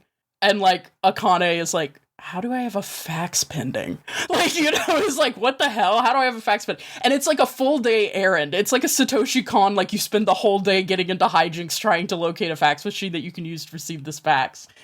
And like, is it related to this case? Is it some kind of shady deal? Is it another encrypted message? And when the fax comes through, it's the signed divorce papers.